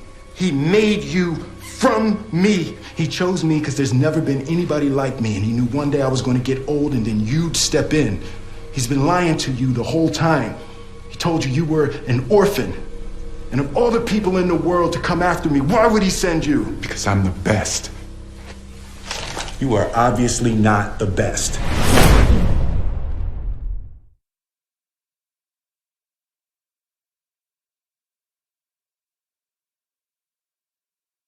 Rainer. Look who has the ball and look who's running wild. Number 1 again, Dewanya Tucker. We were told before the game that man had a star on his back. He's a highlight reel. Absolutely. Great job by the O-line. Hurry up offense here. They're going to stop the clock. Spike it. 26 seconds left. Yeah. We mentioned they're out of timeout, so good job of clock management there by the quarterback Tyree Adams out of Western Carolina, way over in the western mountains of Virginia, or North Carolina, excuse me. So it looks like the Brave, the Maroon team, will have a chance to take the lead here. Yeah, they got a shot. Getting points going into halftime is always big. Offensively change, especially when you look at how they've kind of struggled down in the red zone. If they can put one in right here, that'll change how they feel on offense. And worst case scenario, you want to come away with points. So it's a time when Tyree Adams has to make good decisions with the football. You don't want to take a sack. You don't want to throw an interception if you're going to throw the ball. And you've got to understand what's happening with the clock. Yep. Should you decide to run the ball or if you complete a pass inbounds. Play clock issues, I think. Everybody's pointing to the play. There we go. Yeah, the referee stepped in, blew his whistle, and so we're going to get that straightened out. So we have another football game tomorrow. It starts tomorrow at noon right here at Salem Stadium. It's called the Dream Bowl, a complete new set of players. 2 new teams. They've been here. All these teams have been here all week. And so we'll see some different players, different schools, and it should be fun. Yeah, that weather's going to be good too. That Holiday Inn has been packed over there. That's for sure. A lot of big people walking around. Yeah, it's been full, busy place. Yeah, the food disappears quickly. Good food too. Yeah, it's a good place. I mean, it's not far from here. So I think, we've got a late substitution for the Pride. So I think we're finally ready to go. 25 seconds on the clock. The Brave has no timeouts left. They've used all their timeouts. In fact, both teams have used all their timeouts, apparently, based on what I'm looking at the board. Anyway, it's 2nd down and 10. From the shotgun, looking to throw. It's going to be incomplete. Tyree Adams tried to make a really difficult throw, and it was well covered. And the best thing that could have happened there is it went into the ground. Yes, no, that's exactly right. I mean, honestly, Deshaun David right there does a good job, runs a little out route. He's probably one of their better receivers, one of the better football players out there. And Tyree Adams tried to find him, but the ball, again, he's thrown into the wind a little bit, and you want to be smart with the football right now. You want points. At the end of the day, you just got to come away with points. And 7 is great, but, 3 will do the trick right now. 20 seconds on the clock. 3rd down. They've got 2 more plays left to try to get it in the end zone. I believe that's what they want to do. I don't think they want to try another field goal at this point. They are into the wind. Direct snap. Quarterback rolling out. Adams on the move, looking in the end zone. Finds his man. It is a touchdown. Great throw, great catch. It was Deshaun David again. Deshaun David, yes, exactly. Went back to him. He's the guy that we were talking, 6'3", 230. It's kind of that H-back, kind of that new breed of tight end that you can put in anywhere. Tough guy to cover, too. Very tough. There was 2 guys right there. Yeah. The ball was perfectly thrown. Really, really nice job by Tyree Adams. He felt the rush. He had it looked like either David Henderson or James Dumas coming up the middle at him. He escaped the pocket, gets out to the right, keeps his eyes upfield, sees David sitting on the sideline over there, and puts the ball right in his gut. So here we go. It's always an adventure. Yes, it is always an adventure. And they're doing the NFL PATs here. So this is Nick Mongelli once again. Ball's down, kick is up, and got to wait. Oh, he hit the post. No good. Hit the top of the post. Oh, Nick. He's having a tough day. Well, and, again, he was kicking into the wind. That wind's gusting down there. So. And it is a little different. These guys haven't kicked. This is an NFL extra point is not an easy thing to do. Anybody that's ever tried to kick that ball, it's not made for kicking. Especially when it's cold. Yeah, cold and windy. And the other, look, they're kicking an NFL ball. That's they're right. playing with a bigger football Good point. So a lot of new things going on here. Yep, absolutely. And not to add to the problem that you and I have never worked together before. So I think we're getting better as we go along. All sorts of fun stuff going on today. It's a fun day, though, and I really enjoy seeing these guys because you can tell they're great players. Yep. And the only thing is they're out of their comfort zone being here playing with other great players. Yeah, and one of the other, talking about the hotel and the scene over there is one thing. When you get this many football players together, wow. Sometimes things can get a little crazy, but these guys have all been really well behaved. I've watched them because that's one of the things that scouts do too, right? They go sit in the lobby without their gear on, just to watch them, just to watch how they interact with people. The people at the front desk, the people in the restaurant, the people in, that work in the hotel, the other guests, and it's been a really, really good group of kids. All right, so number 9, Corey McCullough, kid from Alcorn State, will be kicking off. He's been a busy guy today, and again, he's kicking against the wind, so. Even though there's only 11 seconds left, you never know. The Pride may get one last chance here. In fact, they had to hold the ball on the tee. The wind would not allow it to sit on the tee. It's a short kick. It's fielded at the 20-yard line, returned up to the 30, 35, and up close to the 40-yard line. That was number 4. That would be Demetrius Scott. Exactly. Yeah, the mayor. That's the mayor. Yeah, he introduced himself to everybody this weekend. And that's just what you're talking about. They call him the mayor because he went around and shook their hands. Thanks for coming to see me play. Yeah. He knows who's writing the checks. That's awesome. Yeah, that's pretty cool. Yeah, really Smart. Yeah, absolutely. The idea is, in this situation, is to figure out a way where you can stand out. Yeah. Get noticed. Whatever it is. That's one great way to do it. That's exactly right. So, with 2 seconds left, we're going to see, actually, it doesn't look like a kneel down. He's in the shotgun position. He's got the wind at his back. Yeah, he may just let it fly. We got 3 wide receivers out here to the right. If he gets time, he'll let it go. Oh, they tried to set up a screen. Didn't work. That's it. Half is over. So the first half has ended here at a windy HBCU/Dream Bowl weekend, and this is the first of 2 games. There'll be one tomorrow at noon, same place, and 2 different teams will take the field. But right now they're going to go to the locker room and probably get a little hot chocolate, maybe a little warmth. It is cold with the wind. The sun is shining, but it is very cold with the way the wind's blowing. And again, we are at halftime. Bill McShane, along with Brandon Noble, and we're going to take a short break, and we'll be back.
HBCU Dream Bowl weekend, and this is the first of 2 games this weekend from Salem Stadium. I'm Bill McShane along with Brandon Noble. Happy to be here today. Sunshine, wind, pretty much a typical college football day, except the wind's a little stronger than you'd like. But we've seen a lot of strange plays because of the wind. Yeah, definitely. And look, it's challenged the special teams units today and the quarterback's arms. I mean, it's tough to throw the ball in wind like this, and these guys are all banging a whole lot of rust off right now. So being able to perform in these types of conditions, pretty good. But look, it's a lot warmer than it was last year. Last year was really, really cold, and sure. So I'm not complaining. But I'm also up here in a nice warm booth. Yeah, I got a call about a month ago from the guy who runs this, Neil Malvone, Cutting Edge Sports CEO, and the guy who's put this all together. He said, "Bill, can you find me some sideline heaters?" I tell you, Neil, it's 65 degrees right now. I don't think we're going to need them, but I tell you, today might not have been a bad idea. It's not that cold this time as opposed to a year ago, but it's the wind that is the big story. It's the wind, and when you're sitting here in the shade on this side of the stadium and this sideline, it definitely is going to get a little chilly. But we've seen some players. DeWanna Tucker has had a great first half. He may break 100 yards. Yeah, no, he's doing a great job. Good quarterback play, good defensive play by the Pride and by the Brave. It's had some good defensive play. Yeah, look, James Dumas, the defensive tackle, number 96 for the Pride. He's been really, really busy. Active guy. He's had a couple sacks, a forced fumble that was recovered by the offense. But he's been disruptive, which is what you want to be as a defensive tackle. And when you look at the other side and you look at Tucker, who runs the ball so well, and you've seen all the things that he does, the burst, the vision, all the little things that you're looking for as a scout, the ability to catch the ball out of the backfield and block. He does it all. And then Jalen Bienimi for the Pride team, number 21, has also had a big first half, and he's pretty solid. He's a really tough guy to bring down, and he's got that low, tough. Yeah, I feel like Bienimi's a guy that he has gotten the ball a lot, and will probably need to get the ball a little bit more. So it's interesting because both teams basically have 3 quarterbacks dressed. We've seen 2 for the Brave team, Tyree Adams and Aaron Winchester. We haven't seen Demarius yet.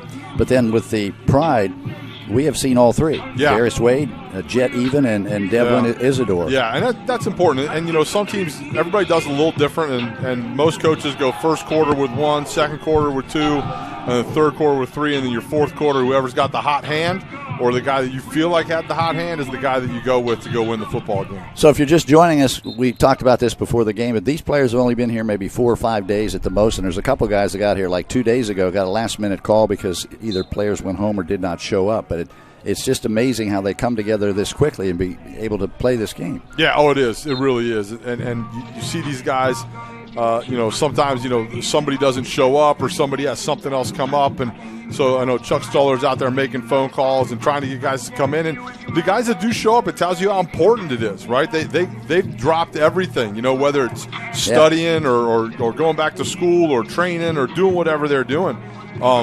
To drive, most of these kids drive here too. This is that's right. You got guys driving 5, 6, 10 hours to get here to come play a football game. I mean, it's important to them. Yeah, there's a kid, a quarterback that he hasn't seen action yet. Yeah, Doramus. 6 hours Friday to get here. Yeah, he was a late ad, and again, so now you're at even more of a disadvantage at that position because you've really got to learn the offense. Exactly. And so that's probably why he's going to be the last guy that we see. And again, for the quarterbacks, for all these guys, it's practice. It's the 2-a-days. That's when the scouts are out there looking at you, and that's when they can really get a gauge on your mechanics and what you look like physically and all the little things that they're using to decide whether or not you're a viable candidate to come play at the next level. For a kid that made that kind of effort to drive all this way last minute, if I'm a coach, I'm going to figure out a way to get him in the game. He's coming in the game. I'm sure. Absolutely. And I think you're right. I think the first half was a learning situation for him. He heard the play calls. He watched. So maybe he'll come in the second half. Yeah, have a little bit of hope he has a good game. Yeah, absolutely. So once again, the teams are getting ready. We've got about just a few seconds before the second half kickoff. And can't really stress how beautiful a day it is here in Salem, Virginia, other than the wind. And the wind may, if you look, the wind may be dying down a little bit. That'd be nice. The kicking units would appreciate that, and I'm sure the quarterbacks would too. So tomorrow is the Dream Bowl. Teams from, again, small college players from all over the country, most of them over on the east side of the country, but they'll be getting ready, and there'll be an early kickoff tomorrow at noon. And I don't think we're going to have the wind that we've had today. It's basically a northwest wind, cold front going through, so it could have been a lot worse Saturday. Oh, yeah. Saturday was not a good day here in this part of the world. It was they had a wintry mix warning out, winter weather advisory. And we kind of escaped the more major part of it. But I'll tell you, it wouldn't be a good day to play football. Yesterday. No. Look, when you're a little kid, it seems like a good idea to go play football in the snow. But the older you get, the more you realize that gets real uncomfortable real quick, and especially when you don't have those heaters on the sidelines. So the Pride will be kicking off, and the Maroon will, get the ball first. So it'll be interesting to see who does come out of quarterback. It might be number 11, Ahmad Duramis, we're just talking about. Yep, out of Tuskegee. Yeah, we'll see who's deep here for the Maroon team. Got number 9 back there. It looks like Tucker's back there too. Delania Tucker, the guy we talked about, kind of done everything. Yep. Multi-purpose. If I was a coach, I'd have him back there. He could take it to the house. That Yeah. guy's very dangerous. Pride will be kicking off to start the second half.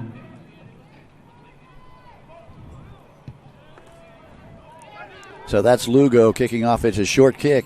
Short kick to the Braves. Well, look who fielded it, and look who basically broke a tackle right out of the gate. Deshaun That's David. number 7, Deshaun David, yeah. Making his way up to Tight end. 42 yards. Exactly. From his up back position, catches that little pooch punt and runs across the field over to the far sideline. And good job just fielding that thing. So it'll be a first down. Very good job. And again, the wind kicked up just as I said. It was dying down right at the kickoff, and it just killed that kick. It just killed that kick. So, yeah, that was Deshaun David from Bowie State who brought it back to the 14-yard line. The ball only went about down to the 35, so he had about a 7-yard return. Yeah. So first down for the Brave team, dressed in the maroon jerseys today. And let's see, it looks like Tyree Adams staying in at quarterback. I believe it is. Yep, he hands off. And there's our guy, number 1, Dewanya Tucker, turns the corner, got some yards down the sideline. Boy, it looked like nothing was there, Brandon. He still made 9 yards out of it. Yeah, it's that vision, it's that burst, it's the ability to get the ball out on the edge and in space, and Tucker does that as well as anybody here in this game. There's no doubt about it. 5'6", 185, so So we do have number 11 in at quarterback. My bad, I thought it was 12, but it is Ahmad Daramis, the guy we we're just talking about, the guy who drove 6 hours on Friday to get here. He got the call Friday. He said, I'll be there as soon as I can get my stuff together, and he got here, and now he's in playing quarterback here in the second half. So we'll see what he does. Got the snap. Handoff goes inside. It's going to be close to a first down, but not quite for Tucker. They drill him back. Daramis with the handoff. Oh, yeah, they went to Actually, that was Jordan Johnson. They went to a little two-back. Tucker was in there, too. You got two guys in there playing a little two-back 20 personnel, which means you got two backs, no tight ends, and three receivers in there. And it's another way to create some mismatches when you got two good athletes like Tucker and Jordan Johnson there in the backfield. Your linebackers got to know what's going on. So it's 3rd down and 1. Ball's at the 49-yard line. Big play here early for the Pride defense. We'll see what they do, and we'll see what the Brave offense comes up with. Two running backs still got Johnson and Tucker in the backfield with Daramis, and it's going to be Tucker. And I don't know. Yeah. I don't think he got it. Good job by the interior D lineman right there of the Pride. Really, really nice working. Their big run stuffers in there. Absolutely. That was number 94, Rashad Miller. We talked about him. He's he's been all over the place. David Henderson was in there, 5'11", 300 pounds. Ooh. He takes up the whole doorway when you go. Yeah. He's a space eater. Yes. Well, it's 4th down, and I think they're going to go for it based on what I'm seeing. Yeah, it looks like it. Why not? It's an all-star game. You want to see what your guys can do under pressure? Definitely. 4th and 1. They got some really talented players back there. Johnson and Tucker stay in the backfield. And then it's Daramis, the quarterback. Well, he tried a quarterback sneak. He actually fumbled the ball, and guess what? The Pride came up with it. I don't think it was a clean snap from center. He struggled with that. Well, now they're going to say maybe there's a penalty. I do not. Oh, yeah, there's a flag down. There is a flag down. Maybe we had offsides. Maybe we had a neutral zone infraction there. No, it's going to be procedure against the Brave, which obviously will be declined because the Pride recovered the fumble. Darren Johnson from Alabama State. Yeah, look, that's one of those situations where, again, you're trying to just do a QB sneak, right? You got two backs in the backfield, and Daramis gets under center. Again, here's a guy that showed up on Friday. Probably hasn't had a lot of work under center in general. Right now you're working with a new center. Yep. And the ball pops out. You know what happens? So what happens? The penalty overrode everything. Yep. So it's going to be 4th down. They're going to punt now. It's going to be 4th down and 6, and instead of going for it, they are going to punt, and they're punting with the wind, so this is going to probably pin the Pride back pretty deep.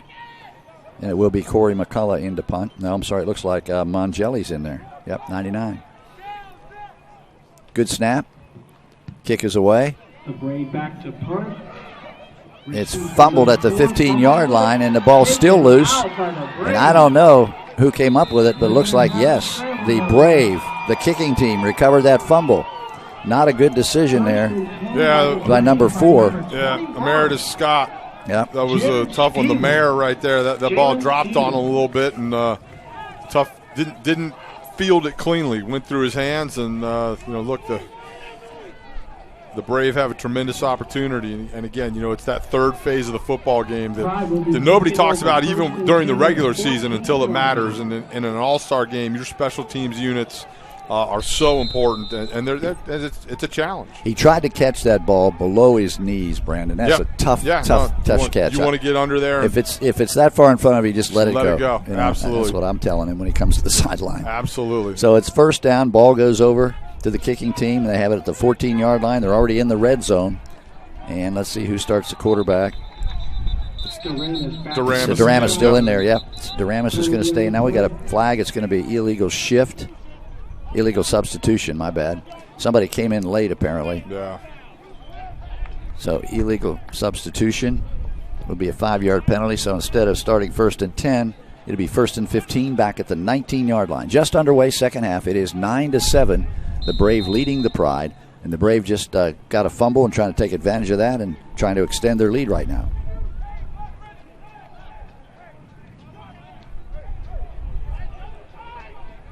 And again, they've got the dangerous number 1, Dewanya Tucker, in the backfield with Daramis. Daramis, the new quarterback, left-handed thrower. He's trying to get away from the rush. He does momentarily. He's losing a lot of ground. Now he finally escapes, throwing for the end zone. He's got a guy there, and is it caught? No, incomplete. There were 5 players in the vicinity of that ball. I think Duramus actually thought he got sacked at one point. It looked like he was surprised he popped out of that thing by himself. I think you're right. And he stood there for a second, almost froze, and then continued to work out to his left. Does a good job of escaping all that rush. At some point, you kind of think, man, just run, yeah, go. Right. But he tried to force the ball in there again. Rolling to his left and throwing back to his right is kind of one of those cardinal sins, and everybody holds their breath when it happens. He did show his athletic ability to be able to get away from that rush. It's the first time we've seen him today. Again, he didn't play in the first half, but he's getting some action now. 2nd down and 15 after that penalty. And this time they're going to let the number 1 running back on the field today, wearing number 1, Dewanya Tucker, carries the ball, and I don't even think he got back to the line of scrimmage. No, that was a really nice job right there by the entire defensive unit. But Johnny Russell, number 40, came up from his defensive end spot, feathered that thing out, and does a good job. Kind of an outside linebacker, DN type hybrid. Does a good job making the play and stopping things and letting his buddies get there. Still 3rd and 15, nowhere. Since the maroon guys, the guys in maroon jerseys got the ball, they haven't moved it one yard. Yeah. They've just been sitting on this where they recovered the fumble. They've actually gone backwards because of the penalty. You're right, exactly. So they've got a negative 5 yards on this possession. 3rd and 15. Quarterback has the ball. He's tries to fire. Now he's running around, scampering, looking downfield. He's got a man open in the flat here, and it's completed pass to number 17. That's a good job. Jordan Johnson was the man he threw it to, and it at least got him down to the 12-yard line where they got a short field goal. Yeah, Duramus has done a good job under duress. I mean, he's been under pressure the whole time and shows his athletic ability. And again, we've talked about it a couple times with the other guys, is he's keeping his eyes downfield, trying to make a play. Now, I do think at some point you just got to pull the ball down and go. He's made a couple decisions that could have bit him, and given the other team the ball. But again, he moved him forward a little bit. They got an opportunity for some points, and we got a late guy running out on the field here. This will be a 29-yard field goal attempt. Mongelli is the holder. McCullough will be the kicker. And you're right. Well, there's the flag. We had a late substitution by the Brave, and I'm not sure if that's the penalty, but the play is stopped before and now they're taking him back off the field. Number 96. Let's see what illegal substitution. You called it, Brandon. Yeah. He came in very late. Yeah, it was almost like he wasn't sure if he was supposed to come in. So that was Joshua Siosi. Yeah. I think that he was supposed to come in, but then it was so late he figured, why do I go in now? It's too late. You won't get penalized for not enough players on the field, but you will get penalized for a late substitution. That's exactly right. That's exactly right. So here we go. We're going to try again. So now we're going to be 34 yards away. And again, Mongelli with the hold, McCullough with the attempt. Alcorn State kicker with the purple socks. See what happens here. Ball is down. Kick is away. Looks pretty good. Yes, nice. He hits it. That had a lot of steam on it. Of course, he had the wind at his back. I like it. The mechanics are getting better, right? That's right. The whole thing, he's getting a little bit more comfortable, man. He struck that thing. Nice kick. So the Brave has 2 field goals and a touchdown, and if you add that up, it's 12-7 in favor of the Brave over the Pride. The Brave 12, Pride 7. 10 minutes left to go in the third. Got some points out of that thing, and you see the big kind of miscue on the special teams. Yep. Absolutely. You take advantage of it, and it's not what you wanted. Obviously, they'd like to have rather gotten a touchdown right there, but going away with points, especially in the conditions that they're in right now, that's a good little drive. So the Pride's going to try to regroup after that disastrous punt fumble, and but still, anybody's game. 12-7, a lot of time left. 10:02 left, third quarter. Yep. And the wind is back up again where it was in the first half. It looked like it died down there for a while, but the wind is still blowing pretty hard and still favors the team kicking off right now, and that would be the Brave. So the Pride's getting ready to get the ball back. Biambi back to receive the kick. Biambi back there, and they hope he gets it. He's the biggest threat back there. And along with... Looks like Demetrius Scott, number 4, is back there too, and he's going to get the ball. Along with Scott. He's going to run it out of the end zone. He dropped it in the end zone, decides to run it out, and gets out to about the 15-yard line. That was a big risk on his part. Yep. He got away with it, but yeah, could have been a disaster. Yeah, and look, in these games, you want to show off your skill set, right? So he catches the football. But the other thing that scouts want to see is decision-making. That's a huge part of playing football, and the mental awareness of what's going on. Scott, again, I think he's the one that bobbled that punt. He was trying to make up for it. He catches the ball in the end zone, bobbles it a little bit, not a clean catch, brings it out. Again, you'd be better off just taking the knee right there. No question. All right, so we'll see who starts at second half at quarterback for the Pride. Is it Isidore? It is, I think. Isidore? Devlin Isidore. Yep, it is. Isidore back in the quarterback position. Handoff goes up the middle, and that's number 14, Trini Charlton, out of Benedict College. The tallest running back here at 5'10". Good point. Yeah. Most of these guys are under 5'9". He's a giant. Yeah. Absolute Didn't giant. get very far. They found him in a hurry. Yeah, exactly. He doesn't disappear quite as well. 2nd down and 8. Both defenses have played very well, which you'd expect. Yeah. Offense much more complex to put in 4 days definitely. than a defense. Definitely. And the O-line group is the group that definitely takes the longest, right? Your combination blocks, your pass protections, all those different things, and reading the defense and making calls. It's not an easy thing to do. Defensively, it's just, hey, look, I'm going to hit the guy in front of me, squeeze my gap, and make a tackle. 2nd and 8. Isidore takes the snap from the shotgun. He's going to throw a deep pass, going to be intercepted. That was way overthrown. And so the Maroons going to get it again. And look out, he's got some running room. He may make it. He's going to be inside the 5-yard line before they get him down. And a great play. Tyrese Henry. Yep. Huge play right there. Tyrese Henry. Yep. Good job out of Bluefield College. 5'9", 185 pounds. And Isidore floated that one. He floated. Yeah, definitely got up a little bit too high. And Henry does a good job of coming up and taking that thing away. And nice return, too. Yeah, nice return. He ran all the way across the field hoping to get enough blockers to make it to the end zone. He came very close inside the 5. But again, he's throwing against the wind, and when you put the ball up in the air like that, it's just going to hang. Yeah, you got to put a little bit more velocity on it and keep it a little bit lower. Right. You're throwing ropes down here. There's not a lot of touch passes when you're facing a 25-mile-an-hour wind in your face. So the Brave goes back on offense.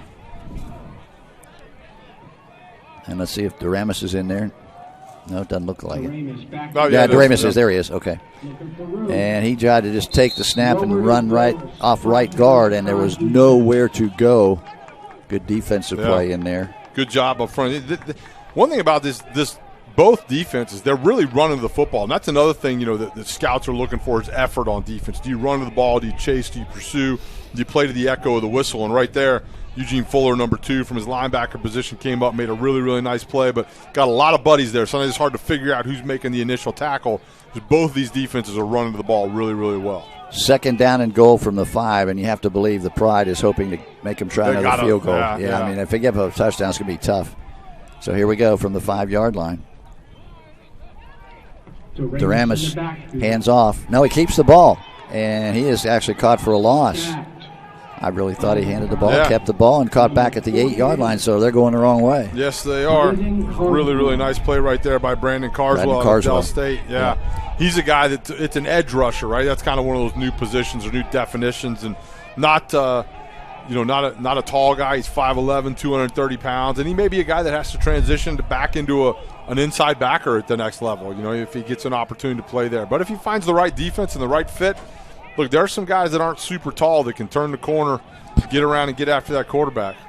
Big play, 3rd down and goal from the 8-yard line. Duramus once again waiting for the snap, looking in the end zone, throwing in the end zone, intended for we have an interference penalty in the end zone. Yeah. Pass was intended for number 14. Defensive pass interference. That would have been Trini Charlton, but boy, the defensive back was all over him. And that was Doran Beach. Yep. He did a good initial coverage, but once that ball went in the air, he started panicked, pulling on the jersey and the whole deal.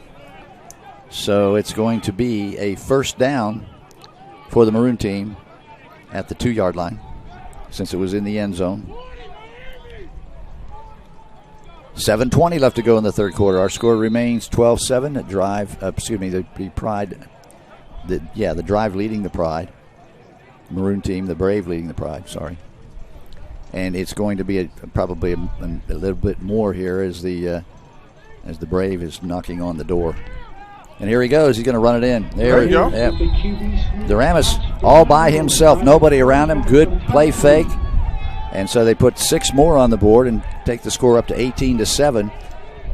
It'd be interesting to see if they go for 2 here. I would. But the kicker's on the field. But kicker's been the kicking game has been scary today for both teams. Yeah. But so now they're lining up properly as it would be done in the NFL, which would be a 32-yard extra point attempt. So it will be Number 99, Nick Mongelli with the extra point, and once again McCullough the holder. They've done pretty well lately, these two guys. Mongelli was kicking against the wind. He's got it with him now. Kick is blocked. And so the score will remain with 7:14 left to go in the third quarter. The drive, 18, and the Pride 7. And once again, it's been based on turnovers. Yep. How many times have we seen the Maroon get the ball in great field position? Yeah, you haven't seen anybody really drive the field That's offensively. exactly right. And they haven't had to because of where the ball's been placed. I mean, both teams have played on a super short field. And again, it comes down to the kicking game and being, the situation of being in an all-star game and new mechanics and new people and the whole thing. But both defenses have played well in bad spots. I mean, look, this game could very easily have a couple more touchdowns on the board when you look at the field position and the sudden change and those kinds of things. But look, the Brave have taken advantage of a couple miscues here by the Pride, and that's what you're supposed to do. What we do know is both teams have playmakers. And, the guy that's deep right now for the Pride, he could take it to the house. Talking about Jalen Bienami. And so he will be back, one receiver back, and they've got 2 receivers back waiting for the kickoff. And it will be Charlton back to receive. It will be McCullough kicking off, and it's going to be fielded at the 2-yard line. Charlton, 10-yard line, reverses his field, goes back across to the 18-yard line up to about the 20, and they finally get him down. Did a lot of running, got back to the 20-yard line. Yeah, and he thought he saw something there. And I never returned kicks, but I probably would run to where my blockers were, to be honest with you. I agree. Well, if you got speed, which I don't think you probably No, do.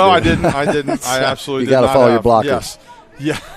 Yeah. I will tell you, ladies and gentlemen, I just met Brandon yesterday or today. When was it? We talked on the phone. But anyway, he told me he was he told me you're a nose guard, right? Yep, I was. His nose is perfectly straight. Yep, Never exactly been right. broken. Never been broken. So I thought that's pretty impressive, I got to tell you. I was good with my hands. I tried to keep it away from my face if all possible. Good idea. Yeah. 1st and 10. Ball's right at the 20. He could have stayed in the end zone and got out here. And there he is. Bienami with the ball and 5-yard pickup. Yeah. Good gain for the young man. Good football player. Yes, really, he really is. good. Good From vision. Pace College. Yeah. Yep. And BN actually gets 4 yards on the play. So it'll be 2nd down and 6. Coming late into the game for the Pride is number 6, Darius Wade, the quarterback. He was over talking to the coach. Now let's see how he executes. It's all about execution. Again, these players have only been together for 3 or 4 days, so they're all still learning. Even just lining up is a challenge. Almost got lined up wrong there. Quarterback throwing over the middle is intercepted. Ooh, man, that was nice. Yep, intercepted by number 6. That was really nice. TJ Warren. Okay. That was a really, really nice play right there. Outside linebacker, man, he folded underneath that thing and absolutely stole that football. Yep, from Murray State. Yeah. And if you're a Virginia Tech fan, you know that's where Coach Beamer started his coaching career. So they got a Murray State player here, TJ Warren. And that ball had some heat on it. Yeah, it did. And it was high, so good catch. Yeah, really, really nice play. Shows his ability to cover, which is important. If you're a linebacker at the next level, it doesn't matter what league you're in. You got to be able to get in space and cover people, run with the slot receiver, run with those new tight ends, run with the back out of the backfield. And TJ Warren did exactly that. Got his eyes back to the quarterback and stole that football. All right, so back on position. back on offense. Looks like all day long the Brave is set up in in Pride territory, and they're doing it again at the 44-yard line. And once again, the guy Ahmad Duramas stays in the game, and this time he's caught for a loss. Nice play. Really nice play. Brandon Carswell again from Delaware State. Mentioned him in the last drive. does a good job getting up inside that pocket and getting Duramus on the ground. Duramus tried the old spin out, tried to roll out and get outside of the pocket, and Carswell says not today. He was going to take a deep drop. It was a deep call. As soon as he turned around, guess what? Carswell was in his face. Had no chance. Nope. It's really amazing he didn't fumble the ball. Yeah. Everybody, at the end of the third quarter, our merch stand will be closing. So come on down, get your HB. 5:57 left to go in the third quarter. It's now 2nd down and 21 after that big loss. Let's see what the quarterback, Ahmad Duramus, does now. For the rest of your life. Takes the direct snap, gives the ball inside handoff. Looked like it would have been Tucker. Can't see, but I'm guessing he was the ball carrier. With the short run. Nope. It was Gambrell. It was Gambrell, 22, yep. Gambrell's got a yellow helmet. I should be able to remember that. He's one of the few people down there. So they wear their own helmets, by the way. Which is cool. Yeah, they get the jerseys with the proper colors, and I'm pretty sure their pants are they're on their own for the pants. Yep. None of them match. Yeah, that's exactly right. I remember the first time I ever watched the Pro Bowl as a child and being incredibly confused as to what was going on out there. Because of the all helmets. those different helmets. Yeah, That's exactly. right. So here we go. 3rd down and long. Great. Right now, the Pride's really putting up a good defense after that turnover. Here's a long pass down the middle. Incomplete. It was intended for Deshaun David over the middle. Big target, 6'3", 230 pounds, just a little bit overthrown. Yeah, Duramus overthrew him there, and then David was lucky, man. He had a safety coming across the field ready to give him a kiss, and look, the safety went for the ball, which in today's football is the right move. 20 years ago when that was Ronnie, or longer than that, when that was Ronnie Lott and those guys. With all these targeting rules now. That's yeah, exactly right. So good decision. Safety is a big deal, but the quarterback has to get that ball down a little bit there. Well, good job for the Pride on defense. Yeah, great sudden change. And here's a kick, again, that's going with the wind. And once again, almost fumbled, but got away with it. Trini Charlton caught that one on his chest, and it bounced off him, and somebody was coming down like a heat-seeking missile right there. I think it was DeAndre Blevins from number 45 there, came flying down the field. And remember, it was Charlton who fumbled on the previous punt, so they have a lot of faith in him to keep him in there, but he did hold on to the ball. And so finally, the Pride gets the football back, and they're trailing 18-7.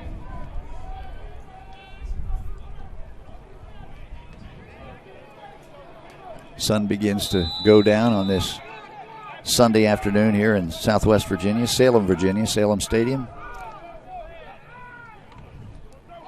Oh, there's a great defensive play. Handoff in the backfield, and he's hit for a 3 or 4 yard loss. Joe Davis. That was Joe Davis again. Yeah, wow. I like him. He's really disruptive. He's a good football player in the run and the pass. He's been around some pressure, some sack, and does a good job getting a tackle for loss there.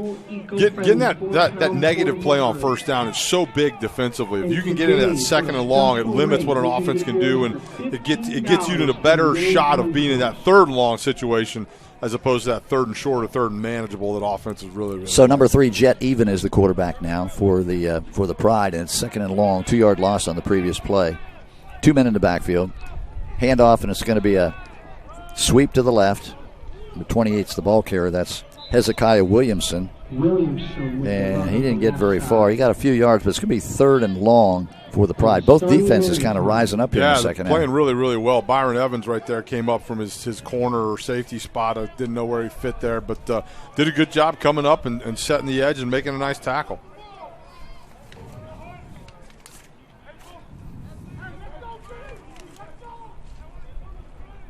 So 3rd down and 8 from their own 16-yard line.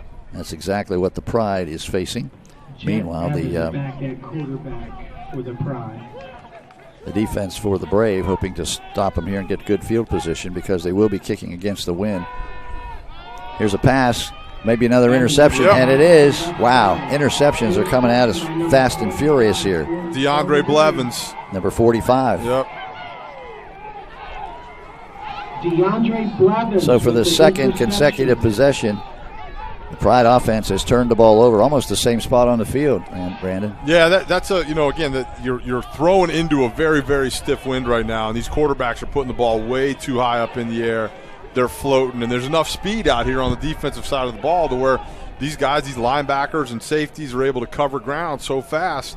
And that's one thing as a quarterback you have to get used to when you start playing at the next level is the speed at which those windows close and how fast defensive backs and linebackers cover ground, that you cannot float the ball up there because somebody's going to go take it away. Once again, number 11, the kid that drove 6 hours to get here late Friday, is getting a lot of playing time. I like it. Ahmad Daramis is the quarterback. He's talking to his lineman right now. Now he's back in the backfield. We have 15 seconds on the play clock, so a lot of time. Handoff goes inside. And that is Braxton Gambrell, number 22, carrying the ball. He got about 4 yards. Nice pickup on first down. Yeah, if I'm the Brave right now, right, let's run this thing down. You got 2 minutes left in the third, and run the football. You're on your half of the field, and you have been for the entire third quarter. Marquise Denon now in the game, number 27 in the backfield, along with looks like that's Tucker at the other running back spot. Nope, that's 17. That's Jordan Johnson, yeah. And he got a short gain. I'll tell you, both defenses playing well right now. Yeah, no, they are. And this is a good down and distance though right here offensively. You got the ability to kind of get your. I personally would get Daramis out on the edge, right? Get him on the edge, whether it's a boot or a sprint out, and then give him the option to run the football, right? Hey, look, if you don't see anything, put the ball down. Just get the first. You don't have to go all the way to the end zone. Just get the first. Let us keep the ball, roll into the fourth quarter with a nice lead here. Coach John Downey came out on the field quite a bit to talk to his quarterback, so we'll see what they come up with here on third down and a very manageable 3 yards to go from the 41-yard line. Daramis looking downfield, throwing long, and it's too far. You could tell when it left his hand, there's no way his wide receiver was going to catch up with that, and that would have been number 8, Jaden Maynor. So now it's fourth down, and probably they're too far away from field goal. This might be a go for it. Well, you know what? It could be be a go for it. Daramis is walking to the sideline, pleading the case here. He's pointing. Let's go. Well, his idea is let's put this game away right now. If we keep the ball away from the other guys, I think they're going to. I think we're going to get a timeout. That's exactly right. They're going to call a timeout. Anytime there's indecision, we usually get a timeout, and that's what happened here. So, kind of a slow start to the second half. Only 1:44 left to go in the third quarter, and we have a timeout.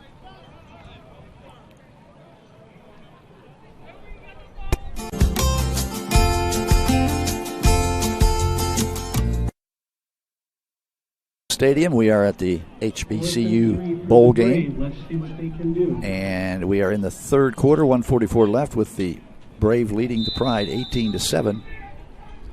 And it's fourth down. It's been a Daramis back to pass.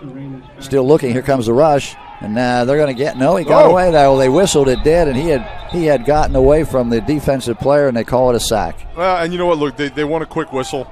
You don't want anybody getting hurt, but that's a really nice job right there. Rashad Miller, the big fella in there. You've been talking about him all day. He's had a really heck of a game. Good run but you're right. I'm trying to prevent injury. Yep. So and I'm sure Daramis would like to have that back because he feels like he got out of there. Which he did. Yeah, he did. And look, but that's a good job by the defense in sudden change. And that Pride D has been put in a tough spot this whole quarter. And they rose up right there and got a good stop.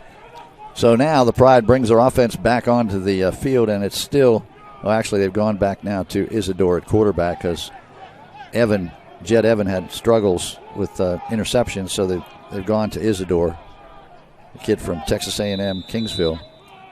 And it's first down to 48-yard line for the Pride. Wearing navy blue jerseys, number 7 carries the football. And that is McKinley Habersham from Albany State. Another little guy, 5'9", 185. They're cookie cutters. Yep. Cookie cutters. McKinley Habersham from Albany State. So Isidore is over talking to his coach about this next play. Now the sun has finally decided to come back out. It was cloudy for quite a while. It was brilliant for the first half. And then we got some clouds and now more sun. Only on half of the field and half of the actually the stands over on the other side are baked in sunshine. Second down, 7. Handoff goes inside. Hands off to number Same guy, 7. Habersham. Look at him go. McKinley Habersham picks up the first down. A young man from Albany State at only 5'9", 185, and he rumbles right down the middle. Really nice job up front there. The big guys, Donald Boone, number 78 out of Chowan.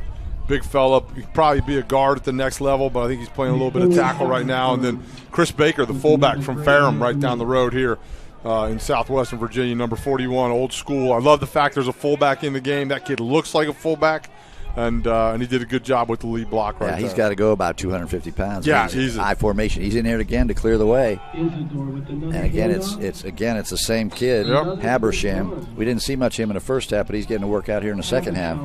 And so 10 seconds left to go here in the third quarter. And that's going to be the final play of the third quarter. So there's going to be timeout on the field with the Brave leading the Pride 18-7. And that's the end of the third quarter. Pride 7, Brave 18. So basically what we have is one quarter left and a good lead for the Brave. But basically they've kind of made all their plays and all their scores on turnovers. They've been fortunate to have good field position. And we'll be right back.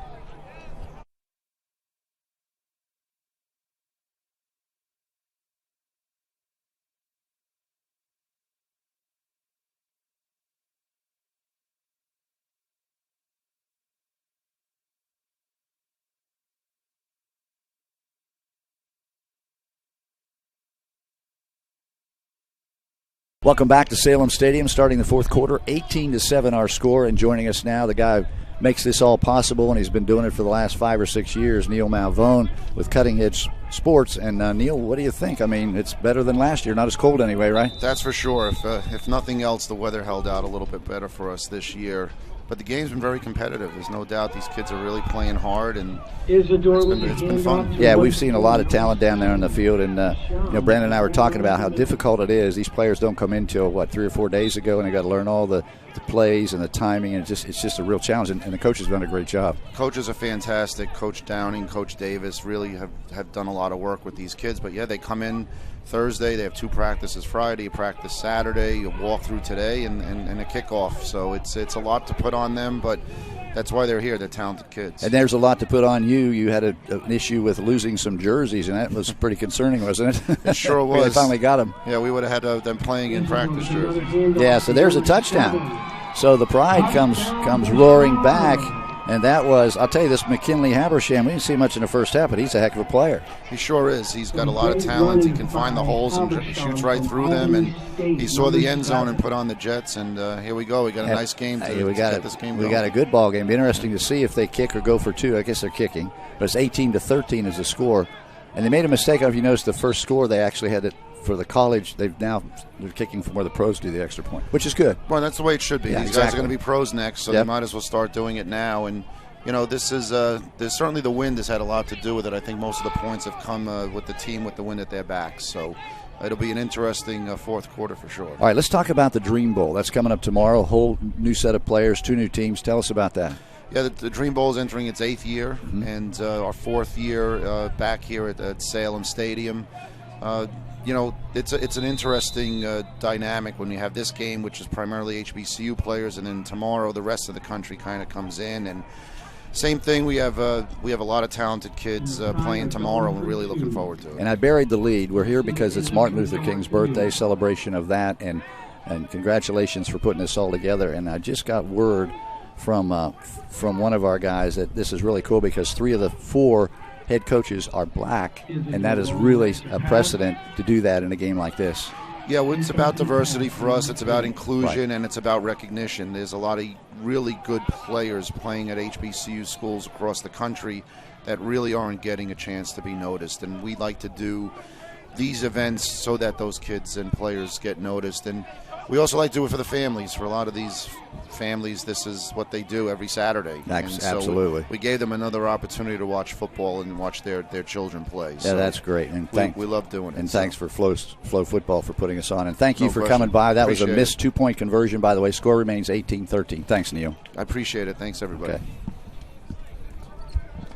So 18-13 the score, and so now we have, as Neil said, we have a ball game again. So it's very competitive, and that was a great run by Habersham while we were talking with Neil to get it into the end zone, and here we go. Yeah, it's a ball game. Absolutely. All right, here we go. I got a couple animal crackers and some water in me while you were talking to Neil, so I appreciate the little break. I noticed that. A big guy, you got to take advantage every time. Absolutely. So now it's going to be the Pride kicking off and the Brave going on offense. And once again, the wind will be at the back of this kicker. Nice kick. And it's 1 yard into the end zone. It's coming out. We're going to run it out. Straight up the middle. That's what I like to see. Yeah. He didn't mess around. No, I he like just that. Came right up the middle. Jordan Johnson. Yeah. He literally ran the hash right there. He didn't come off of that thing at all and just shot right out of the cannon. And really, really nice return. He took that ball at the goal line. I mean, brought it out to the 28-yard line. It's a good return. I think they're going to. Yeah, they marked it at the 28-yard line. Okay. All right, so the maroon jerseys, the Brave, back on, and once again back on the field. Dewanya Tucker, number 1, 5'6", 185 out of Prairie View A&M, and he has been a star so far in this football game. Tyree Adams back in at quarterback. We are in the fourth quarter, just underway. Yes. Aaron Winchester and there's Tucker getting around the corner and got about 5-6 yards, and we got a penalty flag on the play. Not sure what that is, but the Marooner indicating it might be a face mask. Let's see. That's another thing. You know, we haven't seen many flags in this game. This has been pretty clean. That's pretty amazing for guys that are playing together for the first time. Personal foul, face mask. Yeah. And that'll cost them 15 yards. So that's not a good play by the Pride on defense, and that's going to set up the offense for the Brave all the way out to the 48-yard line. That's a big chunk right there. That was a really nice run by Tucker, and again, I wasn't able to tell who the penalty was on, but when you got a guy like that, and again, talking about, haven't played football in a while, that means you haven't tackled anybody in a while either. When all of a sudden you got a guy like Dewanya Tucker out in space and you got to get him on the ground, you're reaching, grabbing for anything, and, it can't grab the face mask, but sometimes you just end up there. The other thing now is conditioning. It's the fourth quarter. We'll see who runs out of gas. No doubt about that. We got somebody warming up on the sideline for the Braves. A little swing pass. Nobody around, nobody home, and it's going to be very close to a first down. That was a really good play. It looks like they went with Winchester back in the game at quarterback. They did. He took an absolute shot right there from Sean McGee, who came off the backside completely clean, but he got the ball out there, which is a good job, because that could have been really ugly. Yeah, so Winchester, number 42, actually was the quarterback on that play. They're playing musical jerseys with us today. So it's a gain of 7, 2nd and 3. The ball's at the 46-yard line. So the Brave trying to increase their lead. Only a 5-point lead. Very competitive, as Neil said. Tucker in the backfield. Handoff, right up the middle he goes, and good defensive play by number 99, Joshua Seosi. Really nice play by Seosi right there. And what was actually kind of impressive in there was, Dewanya Tucker in there playing fullback. That's right. 5'6", 185 pounds. He was the lead blocker on that play, and you don't see that very often in football, where your tailback lines up as fullback, especially one that is not exactly huge. And they got a couple guys in there. They got Cavante Moses, who is a 6-foot, 250-pound guy that can play fullback and tight end. But again, the more you can do, that's a saying in the NFL. The more you can do, the longer you're going to play. And I think Tucker's showing he can do it all right now. 3rd down and 3. Let's see what the Brave do here. They're going to go up the middle with their workhorse, and he did not. Well, let's see. He's close to the first down. Where they're spotting it, I think he got it. That was Dewanya Tucker, and where they're coming across with the spot, let's see. Very close. Well, my bad. He was short. Yeah, 4th down. It's 4th down and 3. So he basically got back to the line of scrimmage now. Yeah, he did, and they didn't get the D-line did a great job right there, just not allowing any pushback by the offensive line. They played on the other side of the line of scrimmage, and you had Rashad Miller in there, those big fellas, Dave Henderson, and you got a lot of beef in there. Mongelli is in to kick. Yep. And it's going to pin if everything works out right for the Brave. The Pride will have it deep in their own territory. And remember now, he's kicking into the wind, so Mongelli can afford to hit it as hard as he can just to get it down to about. Now we've got a whistle. And was it delay a game? Yeah, that's what it was. Was that by design? I don't believe it was. Well, yeah, on a day like today, I would say no. Okay. But, on a normal day, you could say that there's definitely yeah, because now he has a better chance of getting it inside the exactly 20. right. But with the way the wind's blowing, I don't think they want to go back No, 5 yards. absolutely not. Get closer. But those delay a game penalties are simply timing. Yep. Nice kick. Yep, there's not going to be a return is the best part. Depends on how it bounces. And it's going to be down to the 26-yard line. Just kind of, that looked like my 9-iron had hit and just stuck. Yeah. It's funny. You can tell how strong the wind is because the ball looks like it's going to travel about 10, 15 yards and then further. It just drops straight down. And it just drops. Yep. All right, so back and forth we go. Not much going on here in the fourth quarter. 11 minutes and 8 seconds left to go in the football game, and right now the Brave is clinging to an 18-13 lead. And it will be. Looks like Darius Wade in there as the. I think you're right. The musical chairs of quarterbacks 6. keep going around and around. It's interesting. He's wearing his Bowling Green helmet. You notice that? Yeah. All right. So he's got the ball. He's going to run, and he can run. If he can break a few tackles, well, he picked up about. Oh, the ball came out. I think he fumbled when he went down, and yeah, they're signaling that the Brave got the ball. Turnovers have been a big story in this game. Yeah, Byron Edwards came up with that football. I don't know who forced it, but Darius Wade trying to get the extra yardage in there, and that ball popped out on a cold day, windy day, a bigger football than you're used to handling. That's a heads-up play by Byron Edwards picking that thing up. And you can see he's not in a hurry to get to the sideline because that was he was tackled and he just lost it on his way down. So now. Once again, how many times today have I said that the Brave is set up with field goal? Yeah. I mean, field position. Field position. Yeah, exactly. They've definitely. And so a field goal, if they get it from here, would put them up by 7 points. Yep.